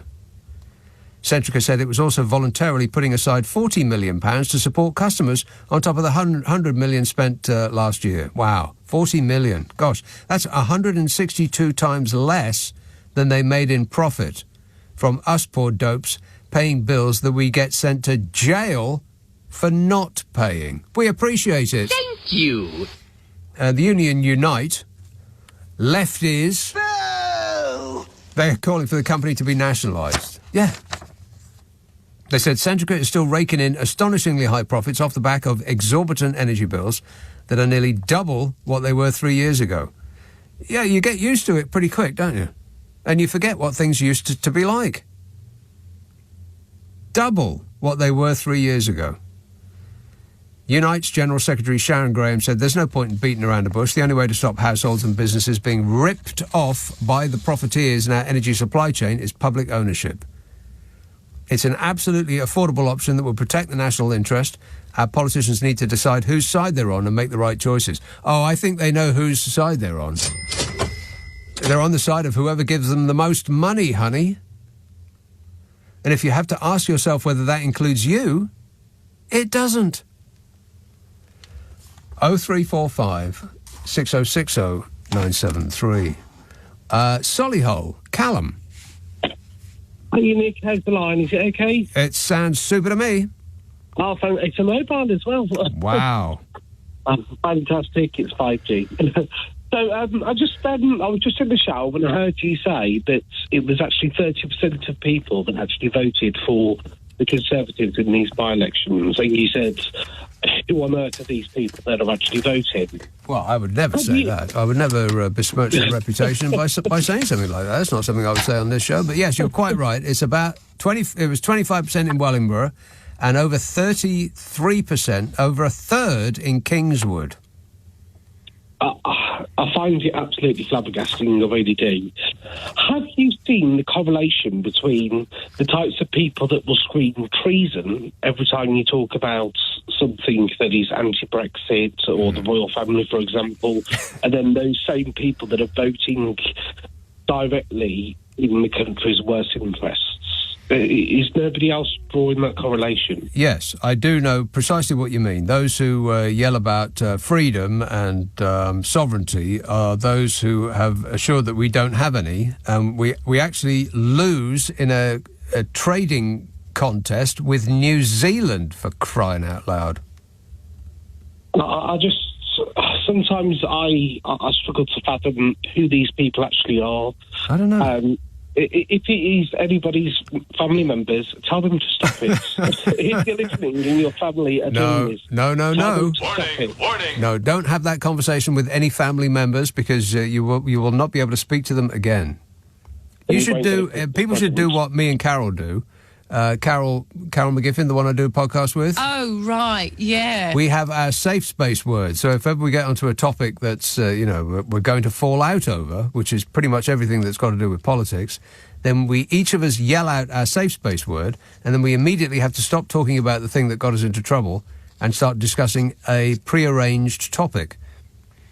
Fantastic. You keep at it, Nick. Keep doing the good work. I'll certainly do my best. Thanks a lot, Callum. Dib, do my best. 0345 6060 973. It's a good policy. It works. Other people tried it over Christmas because, they're going to be around a table with their racist uncle and racist aunt, and they were a bit concerned about how it might go, because nobody wants to fall out over dinner, never mind about Christmas dinner. And so they deployed that very tactic. Arrange a subject beforehand, or put them on a piece of paper and put them in a bowl, and then you pick out the selection. You must straight away start talking about that subject, and make the subjects light. I mean, the last but one that me and Carol had was pillows. Now you'd be working. I can't speak. You'd be really hard pressed to maintain anger while talking about pillows. I mean, that's just a fact. This says, I have never been to America, and I'm unfamiliar with the geography of the place. Until Satsumo came along, I had no idea that the Appalachian Trail covered 50% of the continent. I've seen documentaries on his voters, more banjos than teeth. Well, that's just a fact. Yeah, that's just true. And Robin Enfield says, please explain how Donald Trump gets the remaining 39% of his hair to cover 95% of his head. Oh, shut up! That's a good point, and it's a good way of putting it too. I suspect that product may be involved. You don't need to put all of that product in your hair. You just don't. You just don't. But this is the story that whacks me in the face. Not that Labour won both by-elections, because after 14 years of a government that ran out of ideas 14 years ago, and has only lasted this long because of the two catastrophes of COVID and Brexit, and with a pause for a clown show. Yeah. Wait a minute. I mean, this is the reason that they've lasted so long, because without COVID and Brexit and the clown show, they'd have been out in their ear long ago. But we were distracted by other things. But even after 14 years, you think that it wouldn't matter if they had spent every minute of every day working on our behalf and improving our lives. You just get bored after a while. I mean, that's not a superficial thing to say. That's just true. People just get bored after a while. You just want something else. But what they've done to the country, you would think would make everybody want something else. But no, still polling a third of those who went out to vote in the Kingswood by-election. The Green Party didn't even get 6%. And the Tories got 34.9%. I just, I can't fathom it. The Tories got more than all of the other parties put together, apart from Labour. Amazing. It really is extraordinary. And if you add Reform and Tory together, they would have won. So there is that, and I would assume that, if not all, the vast majority of the people who vote for Reform UK have deserted the Conservative Party because they're not right-wing enough. So, crazy times, kids. Leading Britain's conversation. Nick Abbott. Alexa, send a comment to LBC. Right, so what are we doing? Given we are doing a radio show in which there is the following text. Will says, the humiliating wins and crushing victories that Labour will have to endure as Little Rich's top-secret grand plan unfolds. A plan so cunning and brilliant that people's ears would catch fire if ever they heard it. Have you heard? He's got a plan. We have a plan. Plan. And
Disgusting. You know, that kind of business.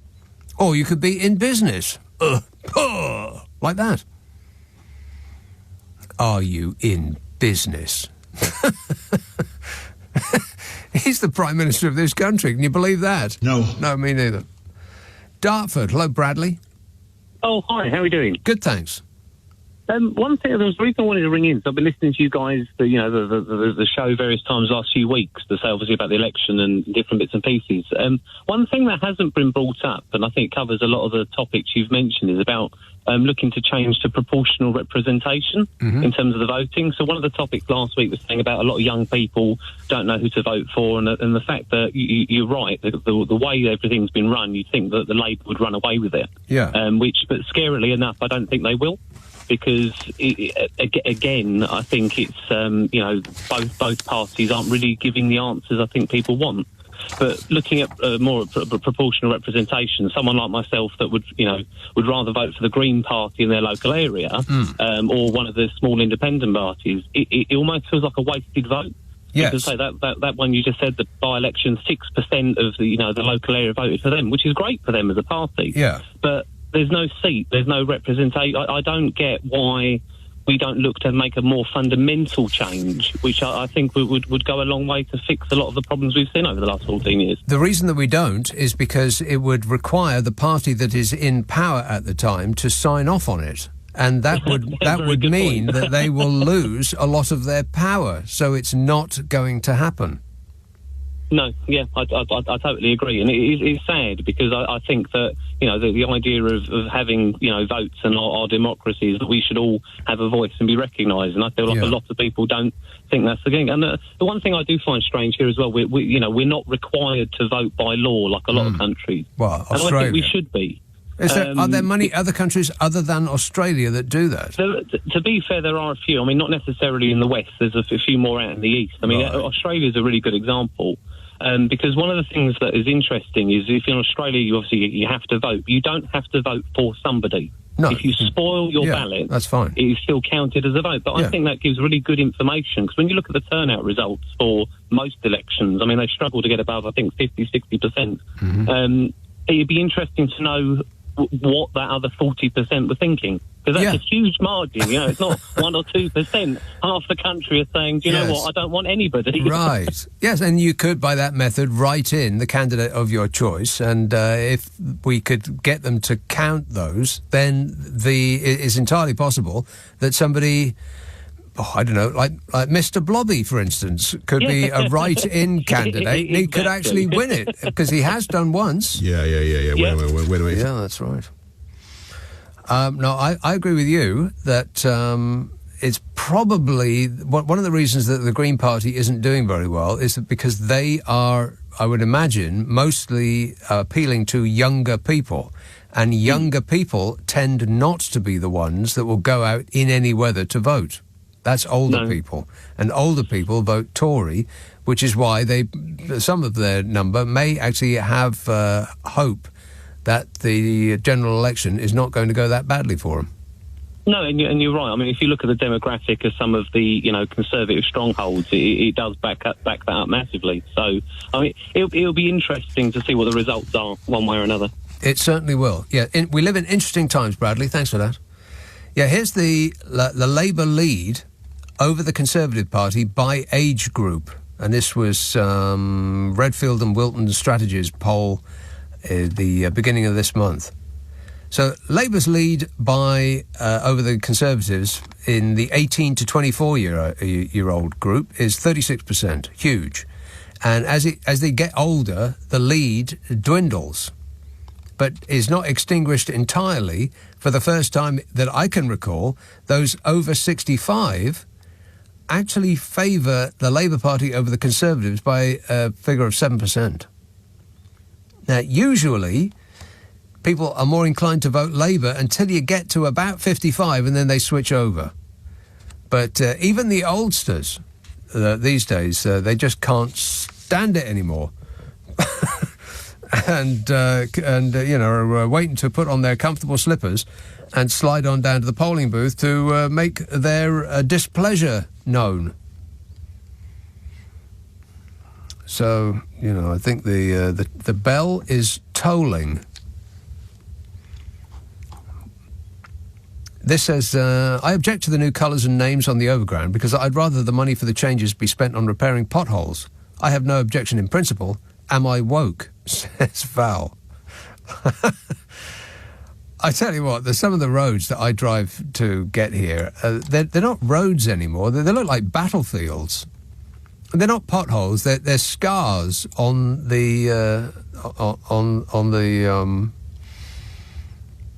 I don't know what's wrong with me today. There's scars on the not horizon, on the field of play, roads, in other words. And you don't sort of go in and out. You're jarred, like you think it's going to take your wheel off, particularly when it's raining because you can't spot them. Everything just looks like a puddle instead of a chasm. Matt here's texts, after hearing about the latest Tory by-election defeats, I have a new best dream, which is that the Tories win so few seats in the up-and-coming election that they're not the party in opposition. This new best dream has overtaken my old best dream, which involved Margot Robbie and a bath of butterscotch Angel Delight. They still make that stuff. I prefer the chocolate one myself, but I'm not sure that it would actually look better in a bath. This says, Truss is so honest. I just heard her on your show say, we have never had it so good. How about us peasants, eh, Liz? Absolutely. Absolutely. Yeah, we have never had it so good. That's what she said, yeah. And Simon says, a caller recommends watching Gary Stevenson on YouTube, a man who made hundreds of thousands of pounds a year crashing the British economy until he got guilty. Now he makes... okay, I don't think I believe any of that. Well, a man who made hundreds of thousands of... hundreds of millions of pounds on by pushing numbers around a screen has actually... he's done fairly well for himself. That's how it happened, isn't it, Titchy? No, I don't recall, and I don't recall. You know, I can't specifically recall, can't precisely recall. No, I don't remember them, but I don't precisely. I can't remember it precisely. I can't precisely recall that. I don't recall the precise timing and the date, and I don't remember specifically. I don't precisely remember that. I don't recall. I don't recall I can't comment on the particular. Yes, I mean I don't recall seeing. I said I don't recall. Yeah, I can't recall this. That's all I can recall. That's all he can recall. He's really been racking his brain and he can't think of another single thing. 0345 6060 973. Friday, Saturday, Sunday night at 10. Nick Abbot, LBC.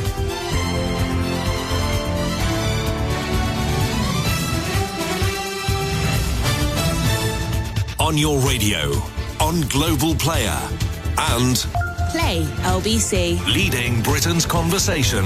This is LBC.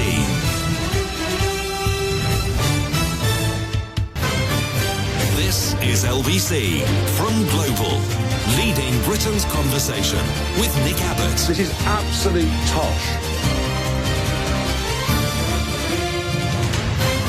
Hello, number please.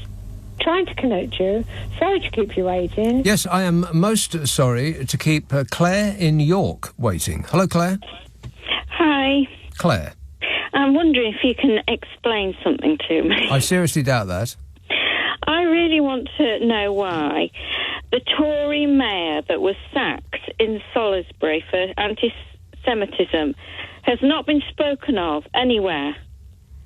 And yet we have wall-to-wall, 24 hours a day, talk of the Rochdale issue with a Labour candidate. It just makes no sense to me. I don't understand. Well, maybe you need to go out and search this story out because it's in the papers, Claire.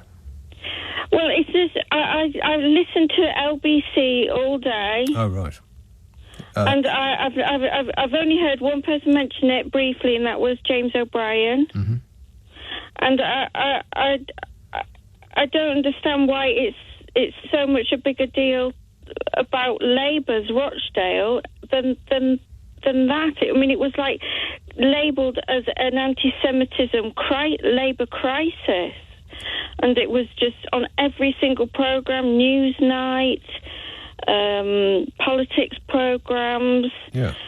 And I just find it really quite confusing. Shocking, really. Right. And then also you've got, you know, like the likes of Boris Johnson and this book that he wrote that's full of Which one? Well, it was a book that James O'Brien. Yeah, I know, yeah. And I mean, I haven't read it, but I know what you're referring to. Yeah. And it was talking about he spoke of Jewish oligarchs fiddling with election figures and. Right. Well, what you have to remember, Claire, is most media in this country, most news media in this country, is owned by about 4 offshore right-wing billionaires. Yeah. And they have an interest in not allowing the Labour Party to take power. Which is why they levelled their cannons at Uncle Jezza, because Jeremy Corbyn once made the fundamental schoolboy mistake of saying that if he earned power, then he would look into the ownership of a vast number of news titles by a very small number of people. And at that point, that small number of people had an intergalactic freak-out, and they levelled their cannons at him and pounded away until they reduced him to rubble. So that's probably the reason why that you have searched in vain for that story, Claire. But I'm looking at it on the Daily Mail's website, so it's not like it is being ignored. No, but it's not in the papers where everyone picks up, and it's not on the front pages, with emblazoned, crisis and. Well, that's the reason why. Yeah. Yeah. I really think that there should be a law about foreign-owned media, because they have no interest in the betterment of this country at all. Well, you could say that about the super rich, of which this government is both represents and is represented by. They have absolutely no interest in or no common interest with us poor dopes who pay taxes. Our interests do not coincide with those of billionaires. Why would anybody think that they do? But just enough people seem to think that saying this stuff out loud is the politics of envy. And they will say that phrase as though it is a winning argument. Oh, well, you can't discuss increasing the taxes on the super rich because that's the politics of envy, say people who are going to food banks. They're so poor. It's amazing how people can almost willingly have the wool pulled over their eyes. But there it is, Claire, in a nutshell. Thanks for that. 0345 6060 973. Chris in Nottingham says, so the monocle on stilts, Jacob Rees-Mogg, not sure that one works. He sneered like a petulant child that Labour didn't get over 50% of the vote in Kingswood. Labour demolished the Tory 11,200 majority, for crying out loud. I mean, is there any point to that Dickensian pencil whatsoever? Any thoughts, Smug? You're better informed than I am. I don't know anything. He doesn't know anything. Not one single solitary thing. But when he does find out something, he'll let us know in that supercilious manner of his. Like that. Andy in Kingswood says, Rees of Smug claims that if you add the Reform vote to the Tory vote, then the Tories won in the by-elections. I had 3 numbers on the lottery last Sunday and so did my wife. By this logic, we're now millionaires. Any idea why I still can't pay the mortgage, says Andy. Well, you know what? He's right, though. I mean, the point that he's making is all is not lost. All that is required is that people realise that if you vote for any of the other parties, then you will most likely be allowing the Labour Party to win. But if everybody that opposes the Labour Party votes Conservative, then the Labour Party will lose. So that is essentially true. Which means that you must not lose focus. Greg in Leeds says, Trump becoming president, America pulling out of NATO, election postponed, and the clocks would have gone back. Equals worst November ever. The clocks do go back at the end of October, don't they? So, we'll be plunged into darkness, literally and figuratively, at the beginning of November. Oh, my God. I mean, it's usually a depressing time of the year. This year, assuming that, we actually live that long, it's going to be awful. I'm getting nervous just thinking about it. I mean, is he actually going to win again? And if he is going to win, then it's not going to be like last time. He's not going to have smart people who, suggest that it might not be a great idea to bomb California because somebody in Los Angeles was mean about his hair. He's just going to go ahead and do it because he's going to surround himself by, lots and lots of smart people. Trust me, I'm like a smart person. And he's like a smart person himself.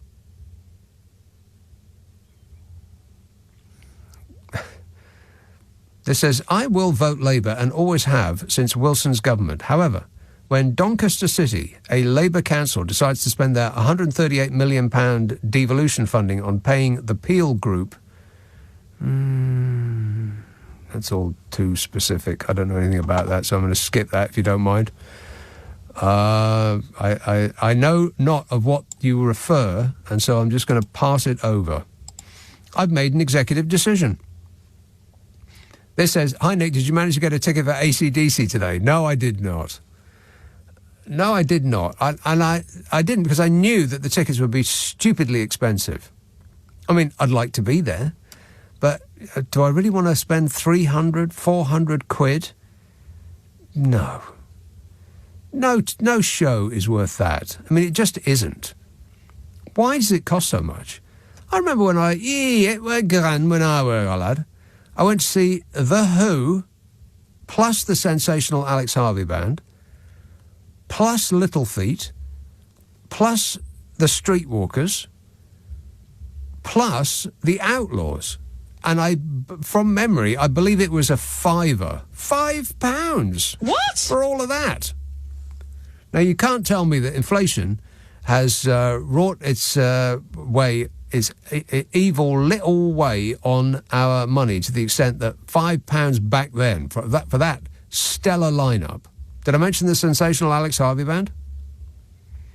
For that lineup with The Who, it can't possibly be that was a £5 and that has translated into 300-400 quid today for one band. I mean, come on. Even if it is AC/DC, who I went to see when they first came here, and the tickets were probably about threepence halfpenny. Giving them away, they were about. James tweets, logic, loads of people voted for a less right-wing party. OK, we'll need to be more right-wing then. That's Tory party logic.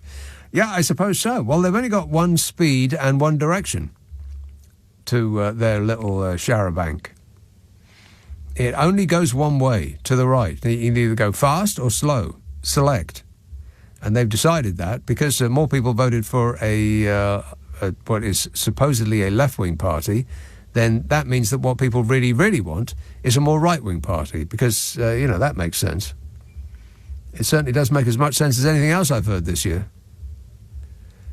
0345 6060 973. Good grief, it's slow on the phones tonight. Look at that board. Absolutely blank. Are you not being entertained? This tweet says, I've got no end of tweets. I've got too many of them, actually. It's like about 10 pages of closely typed tweets to get through. I know I won't get through them, but it's supposed to be a phone-in show, people. Will says, no, I've read that one. I should delete as I go. Keith says, amazed to hear a fellow listener refer to Hapsash and his coloured coat. Thought it was only me who remembered them. Western Flyer, one of the best LPs of the late 1960s. Mike Batt was involved, I do believe. What, the Womble? Mike Batt the Womble? I'm I'm not insulting him as in calling him that, but Mike Batt, didn't he do the I am a Womble and Womble free or something like that? I have absolutely no idea. Some bizarre thing where he dressed up as a rat. Hat, sash and his coloured coat. Well, that one certainly did pass me by. I have no idea what you're talking about. No, not such a great surprise on this show, of course. Leading Britain's conversation. Nick Abbott. Alexa, send a comment to LBC. Anybody care what this guy thinks? No! 0345 6060 973. Steph in Northants says Ben Habib was campaigning in Irthlingborough, if indeed there is such a place, which is not in the Wellingborough constituency. Yeah, I heard about that. Therefore, we were not voting. You just couldn't write it. Giving us all a laugh here, says Steph. You went to the wrong place. Neil in Tenby says, does anybody exactly know what Lecce Punak's plan actually is? Yes, it's to say the word plan a lot. We have a plan. Plan. Or to go back to square one with the Labour Party. Yes, please, can we do that straight away? Yeah, his plan is to keep saying the word plan a lot. And the Labour Party don't have a plan, which is why there is no plan. But we have a plan, and the plan is working. And we must continue with the plan because the plan is working, and the Labour Party don't have a plan, and we don't want to go back to square one with the Labour Party. Plan. To my knowledge, he hasn't actually elucidated what the plan actually is, has he? He just keeps saying he's got one. Well, that's great. Can we see it written out on a piece of paper, please?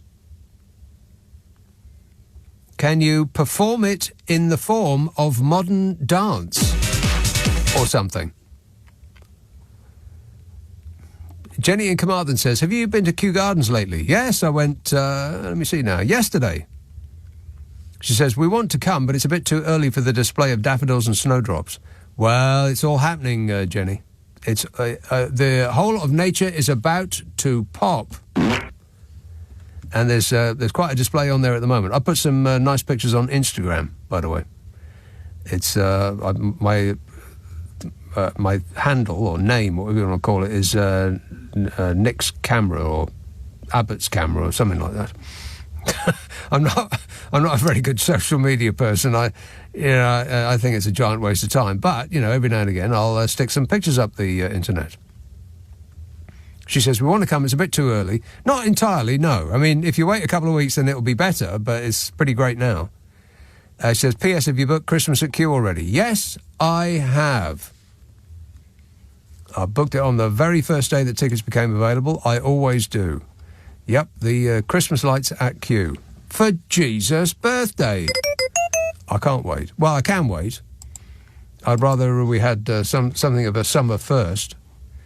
If we actually have the choice, if the summer hasn't been cancelled for our convenience. Glasgow, hello, Chrissy. Hi, Nick. How Chrissy, are you? I'm super. Thanks for asking. Good. You dancing? Who's asking? I'm asking. Well, I'm not dancing. Oh, yeah, miserable git. Mm-hmm. Speaking of miserable gits, I wasn't going to phone in because I'm really ill this week. I've got a raging fever I can't seem to get rid of, and the chills and stuff, and terrible joint pains. I've just got one of these kind of viral things going around. Well, you want to take a lot of fluids and some paracetamol. Don't listen to me, Chrissy, because I have no idea what I'm talking about. That's okay. You're pretty much on the nose about what to do, so I'm doing that and lots and lots and lots of whinging and whining. Yes. Well, that's right. It'll help you through it. Whinging and whining and moaning. And moaning, it does. It might even be a case of man flu. It's that serious. I don't know. Wow. That's almost a death sentence, that is. Are you going around going, like that? Oh, yeah. Even if there's nobody around to hear me, I'm, it's... It just makes you feel better. Yeah, well, the dog looks at me, at least I'm getting some sympathy from him. Before Christmas, I had mentioned to you something about how I don't get out much or don't really socialise or get much time to go out. And you had said, promise me you'll do that, you'll get out and about and you'll do stuff. Right. And I thought, okay. So, got a couple of things booked. My eldest daughter was kind enough at Christmas to buy, my New Year, my birthday. She bought me tickets to see the Pretenders. Oh? In Edinburgh. I love the Pretenders. Yes, what's not to like? I know, exactly. And I saw Chrissy Hind there before. She was amazing. Wait a minute. You saw Chrissy Hind before she was amazing? Oh, no. Or you saw Chrissy Hind before, she was amazing? Right, sorry, got it. The punctuation, she was brilliant. However, apparently the gig has been cancelled nationwide, or her tour's been cancelled because she's burst her knee. Oh. So it's been cancelled till October. Oh. So I thought, well, that's a bit of bad luck. Poor Chrissy. And then I was coming down to London. I think I mentioned to you, I was coming down to London. And I, you were telling me about the price of everything, and Yeah. £10 for a pint. £10 for a pint of lager I was charged. What? £10. 21 for two, you told me. Yeah, 21. Yeah, because you've got to have service charge. Even if you go and get it yourself, they still charge. Really? Still charge you for service. Yeah. That's disgusting. So London was kiboshed because the trains were on strike, and then my wee girl got sick. Oh. So even though I had booked another night at a hotel and I was going to make it down, that happened. And then somebody, as a present again, bought me tickets to see Jonathan Pye at the Pavilion in Glasgow. Right. And I thought, well, that's fantastic. And that's in a couple of weeks' time. And I thought, oh, no, maybe I should write to the guy and tell him he's in grave danger. because between now and then, anything could happen. My friend came into my kitchen one day not too long ago, and he was standing in the doorway, and I was making the coffee. I said, "No, come away and I'll have a look at the biscuits and whatever." And he went, No. He said, "I don't want to stand too close to you in case I get hit by lightning." Exactly. Yeah, you want to put your knees in styrofoam around you, Chrissy. So I need some sympathy, just once, please.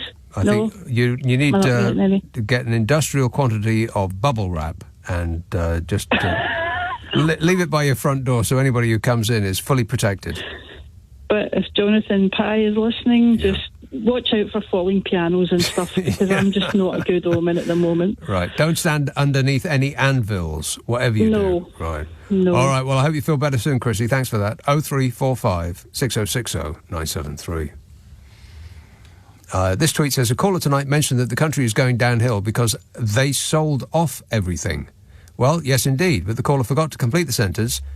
They sold off everything to their friends and paymasters. No, says that tweeter. Yes. Yes. Not no, yes.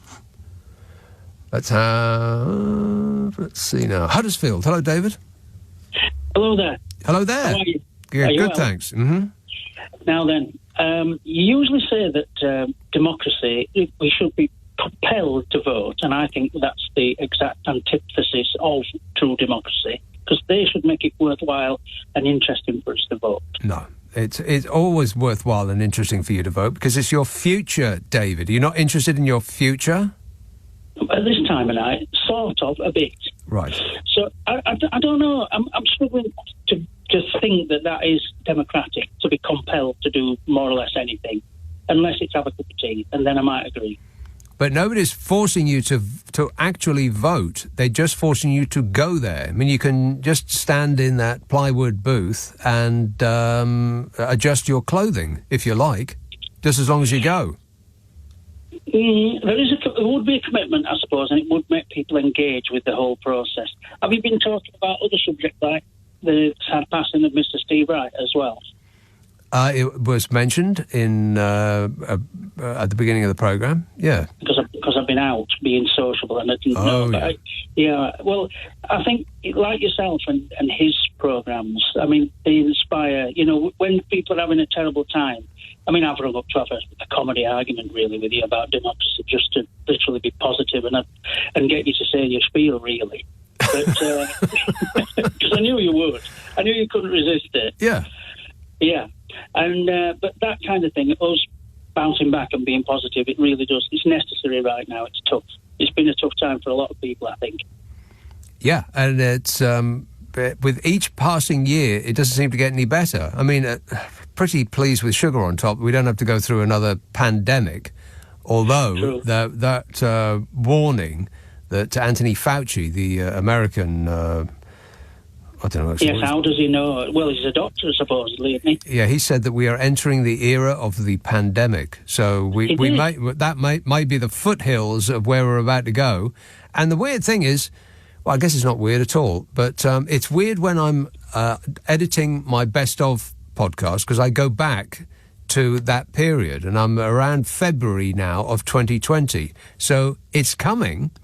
It's just we didn't know. What do you think he recommends we should do, Nick? We didn't know that it was coming at the time. Agreed. Absolutely, it was a bit of a shock. What does he? I wonder what he'd recommend that we should do. What do we do? Hide? Who he?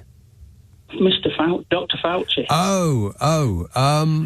You brought him up. Yeah, I suppose so. Don't eat the bat soup, I reckon. Don't eat the bat soup. Yeah. Well, I've never been really partial to bat soup. Vegetable, yes. Right. Bat vegetables.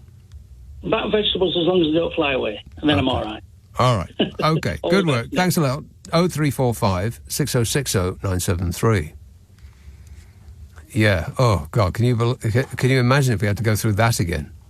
Because as awful as it was, I think we got off relatively easily. I mean, this guy was in charge. Yeah. Wait a minute. If it had been really, really serious, can you imagine? We'd be looking over the smoking ruins of this country if it had been really, really serious. If if you-know-who was still in charge. The great big greedy nincompoop. Exactly. Chris says, I think the nation is being deliberately held in political suspenders with the threat of no tea. I'm not sure what that means. John in Glasgow says, I think you're right to be scared of Sora. This is this artificial intelligence thing. Which, let me repeat, and I only do so because I'm delighted to have learnt something new today. I didn't come in intending to learn anything at all. But almost by accident, I did. Oh, God. Essential cookies only, view options. I'm getting really tired of having to do this every single time. And it's not just every time you go onto a new website. It's every single page on that website. They keep asking you. It's getting infuriating now. Reject all. Save and exit. There should be a one overarching decision that you make, that you opt out of everything with one click. I mean, they can do it, but they won't. So this is Sora, S-O-R-A, an artificial intelligence tool which creates video from a line of text. This is alarming. So, in examples posted on the website, OpenAI showed off a number of videos generated by Sora without modification. This is a machine just dreaming up clips based on a sentence that you write. One clip highlighted a photorealistic woman walking down a rainy Tokyo street. The prompts included that she walks confidently and casually, that the street is damp and reflective, creating a mirror effect of the colourful lights, and many pedestrians walk about. And then, just writing that, this machine then creates a video of it. Good grief. Well, there's millions of people who are currently looking at getting their walking papers. Scary times indeed. And it will, people say that a new revolution in technology will create fortunes. Some people will get fired and, other people will go on to earn vast amounts.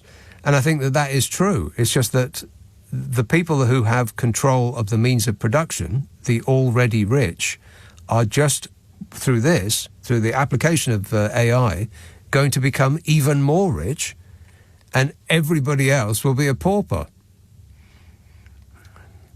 Scary times indeed.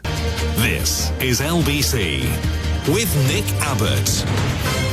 You're wondering what it's all about, and I can't tell you because I don't know myself. The end of that message about Sora, the artificial intelligence thing that can create videos from just a line of text, says, it's from John in Glasgow. He says, I think you're right to be scared of Sora. You've already had your face transplanted onto Trump's mugshot. That is true. Somebody sent that to me last week, and I stuck it up the internet. I put it on Twitter. Not X. It's never going to be X to me. Twitter. My face transplanted onto Trump's mugshot. It is scary.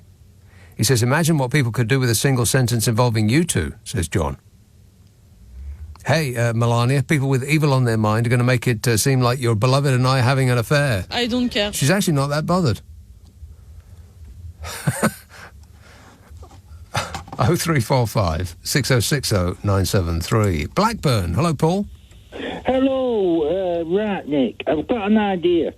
You know, the Chancellor is thinking about doing tax cuts as a bribe to the British people. Yes. He's talking about up to 2%, I believe. He's going to have to go better than that. Yeah, I think he is.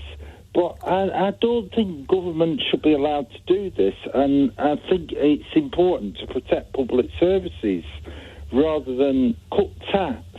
Public services are a lot more important. Now, the reason why government ministers don't think so is because they can go private, because they have a lot of money. Yeah. So, why don't we make it law that anyone that enters government has to use public health and education services? By that method, the public health and education services will be vastly improved because they would make sure that they get good service, precisely. Yeah. They would then have the inclination to improve services. Yeah, that's right. Because they would have to wait in the queue as well. Yeah. Spot blooming on there, Paul. Yeah, I think it's a good idea, Nick. I think it's a brilliant idea. And they should be forced to send their children to state schools. Not the state school of their choice, but the one most near the one nearest where they live. Yes, yeah. In fact, no, I'll go further than that. They should be forced to send them to the worst school in their area. Yeah. And then it would improve. You bet it would, yeah. It would improve. Straight away, if not sooner. Well, thanks a lot, Paul. Excellent suggestion there. As soon as you have another idea, why don't you let me know straight away. Skier is keen on receiving ideas in absence of his own. Will says, after years of being uber careful, Starmer will be in touching distance of number 10. I can't read that. Come on. Do you not read these things before you put them up for me to read? Alan in Reigate says, Nick, have no worries. Trump will be washed away in November by a blue wave created by the women of USA. I am sure of this. Well, I'm not so sure. I'd like to... I would assume that would be true because, I mean, Donald Trump is not has not really done very much to appeal to the women of America, particularly as the Republicans sort of own that repealing of Roe versus Wade, which is what the religious dinglings have wanted forever. And, of course, Donald Trump, a more irreligious person you could not find, has persuaded the religionists that he's on their side, which does indicate a lack of thought on their part, a lack of awareness. But yeah, I think women of America would not be too positive for feeling about Donald Trump. Touch, feel, that's what I do. It's what he does. He cherishes women. I cherish women. With both hands. 0345 6060 973. Barking. Hello, Joe. Joe? Too late. Let's have Wolverhampton. Hannah. Hello. How Hannah. you doing? You okay? Yes, good, thanks. Oh, dear. I've been sitting here, lying here, and just thinking about everything that I wanted to turn around and say about the voting system and all the rest of it. And I said to your lovely young assistant that, you know what, I reckon I'll be laughed out the water here by the whole country. But, right, I'm 39 now. 39 years old? Yeah. Yes, you've 40 almost in November, almost made it. I've got a while yet. Yes. But ho-ho, whatever. Right, but what I'm saying is there's been... This is so controversial. It's unreal. Uh-oh. Yes. Yeah. So basically, I have seen all of the different changes and all the rest of it throughout my life, as you can imagine. And what I could never understand, and I've just been lying here thinking about it, is I reckon where a lot of young people's votes are lost, which I did vote when I was younger, and I've voted ever since. Like, I always have voted. But it's the whole constituency thing. So basically, if I'm wrong, tell me. And no, seriously. Yeah, I will. I am on the LBC every day of the week. Hannah, I'm a dummy blonde. I'm on the edge of my seat, waiting to tell you you are wrong. Go ahead, try me. Oh, great, thanks, Nick. Well, basically, what I'm turning around and saying, you're turning around and saying the following. On behalf basically, of a lot of young people. I think it's different to how it used to be and all the rest of it. And I will vouch for a lot of young people, and I will turn around and say, the vote... Oh, come on, don't laugh at me. Hannah, if you keep turning around like that, you're going to screw yourself into the ground. What do you mean? Basically, all I'm turning around and saying is... Oh, dear. Yes. What I'm turning around and saying... is that if it was a cut and dry vote, Labour, Conservative, Liberal, whatever other party... Other parties are available, yeah. Yeah, if it was a clear vote throughout the country... Yes. The outcome would be a lot different. Than what? Than the constituencies that... Oh, right. You mean if you just added the votes counted nationwide? A personal vote throughout the whole country. Yeah. How you then go about organising that afterwards is another matter. But as speaking, I don't know whether they do agree with me with this or not. But it's sort of like, the general election comes up. Which policy do you believe in? Right, there's this policy, that policy. Don't believe a word that any of them say. Not one single solitary word. Well, how can you believe it when you are in a constituency and it doesn't matter who you vote, who you want to run the country? It's what the majority of where you live... But always vote that way. But as we have learned just this week, it ain't necessarily so for moving forward. I hate that phrase. In the future, the past does not necessarily repeat. No, but that's all I'm saying. I didn't want to come on air thinking that I know something, because I don't. At the end of the day, well, Hannah, I do. I come on air not knowing anything. Yeah, of course you do. Coming out, pressing butter. You know what I mean? But all I'm saying is, think genuinely. This is something that is tradition. It is the way that it is. It can't be changed. But if you think about it, if everyone in the country actually, if it counted, if they went into that polling station and they had the choice of everyone on a general election and they picked who they wanted to run the country, Speaking very slowly now for some reason. Yeah, I'm just getting my point across, that's all. So basically that happens, and then the people that run... Oh, come on. OK, let me see if I can summarise what it is you're saying. If we got rid of constituencies and we just had an entire nation vote, and then whoever gets the most wins, then the result would be different, yes? No, I'm not saying that. I'm not saying get rid of constituencies. Oh, for God's sake. I felt I had it there just for a moment, and then it just slipped through my fingers. No, what I'm turning around and saying... You're turning around and saying the following, yes. Yeah, what I'm turning around and saying is, if the general election was a complete and utter fair vote, individual to individual, forget the constituencies, whoever gets the most vote wins. Yes, I just said that. They then delegate who runs each constituency. Like a dictatorship. This vote of whichever constituency wins, it puts people off from voting. Right, well, people shouldn't get put off from voting. People, wake up, it's later than you think. Seriously, you have to go out and vote. Promise me you'll do it, Hannah. Promise me. No. This is a simple question and I want a simple answer. Promise me that you will basically turn around and go and vote on the day.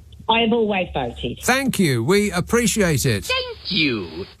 This is LBC with Nick Abbott. Call 0345 6060 973. Tweet at LBC.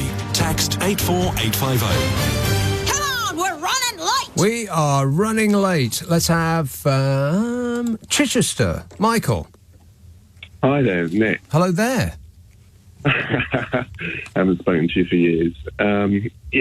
It was just a couple of things, really. One is I've always voted for Conservative, mainly because when I was at school I was bullied by kids and they were all sort of pretty rough and Labour types, and now I can't vote for the Conservatives because they're such, as you say, liars and fibbers and, mess the country up.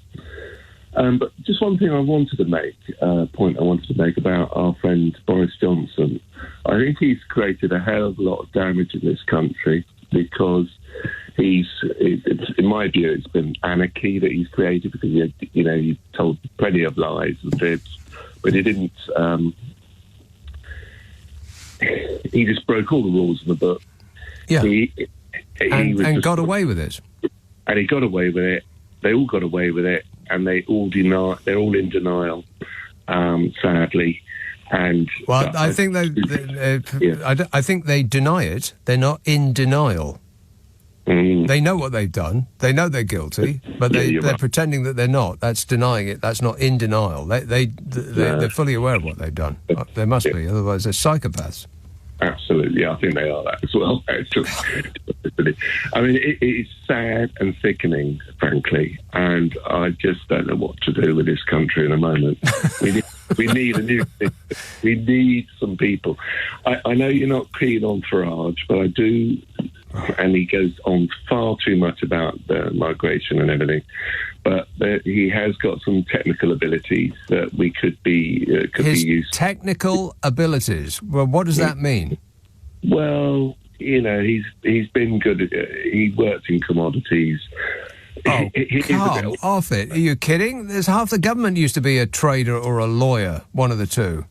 I don't know whether you ever watch it. You probably don't, but I watch TV News now and then, and he goes into the public. He's a good listener. And when he's in those public interviews, they respect him. Yeah, no, he can bamboozle the heart of thought. That's what you mean. Yes. Absolutely everything he promised about Brexit has not come true, and it is almost always somebody else's fault. He doesn't take any responsibility for anything. Yeah, I've been glad you brought up Brexit. The only one problem, and I don't know whether you have an answer to this, a lot of the Remainers in the Conservative Party have stood in the way of implementing some of the... Oh, my God, please don't say it. I can't bear it anymore. Seriously, Michael, I mean, I've had this conversation for, it seems like forever. It seems like eons have gone by and we've had this same conversation. And it went from... everything was going to be immediately wonderful straight away. We could have cheaper food, clothing and footwear straight away by getting rid of the protectionist anti-trade tariffs that the EU imposes, and it would be very good for the British people and it would provide certainty, and I think once there's certainty the country will begin to reunite. I mean, he's just he's channeling Margaret Thatcher, isn't he? Where there is discord, may we bring harmony. Painful.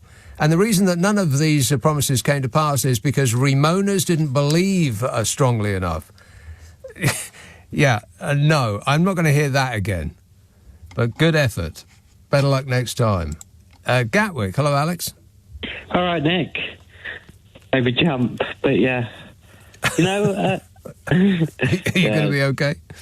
I'll be fine. Oh, all right.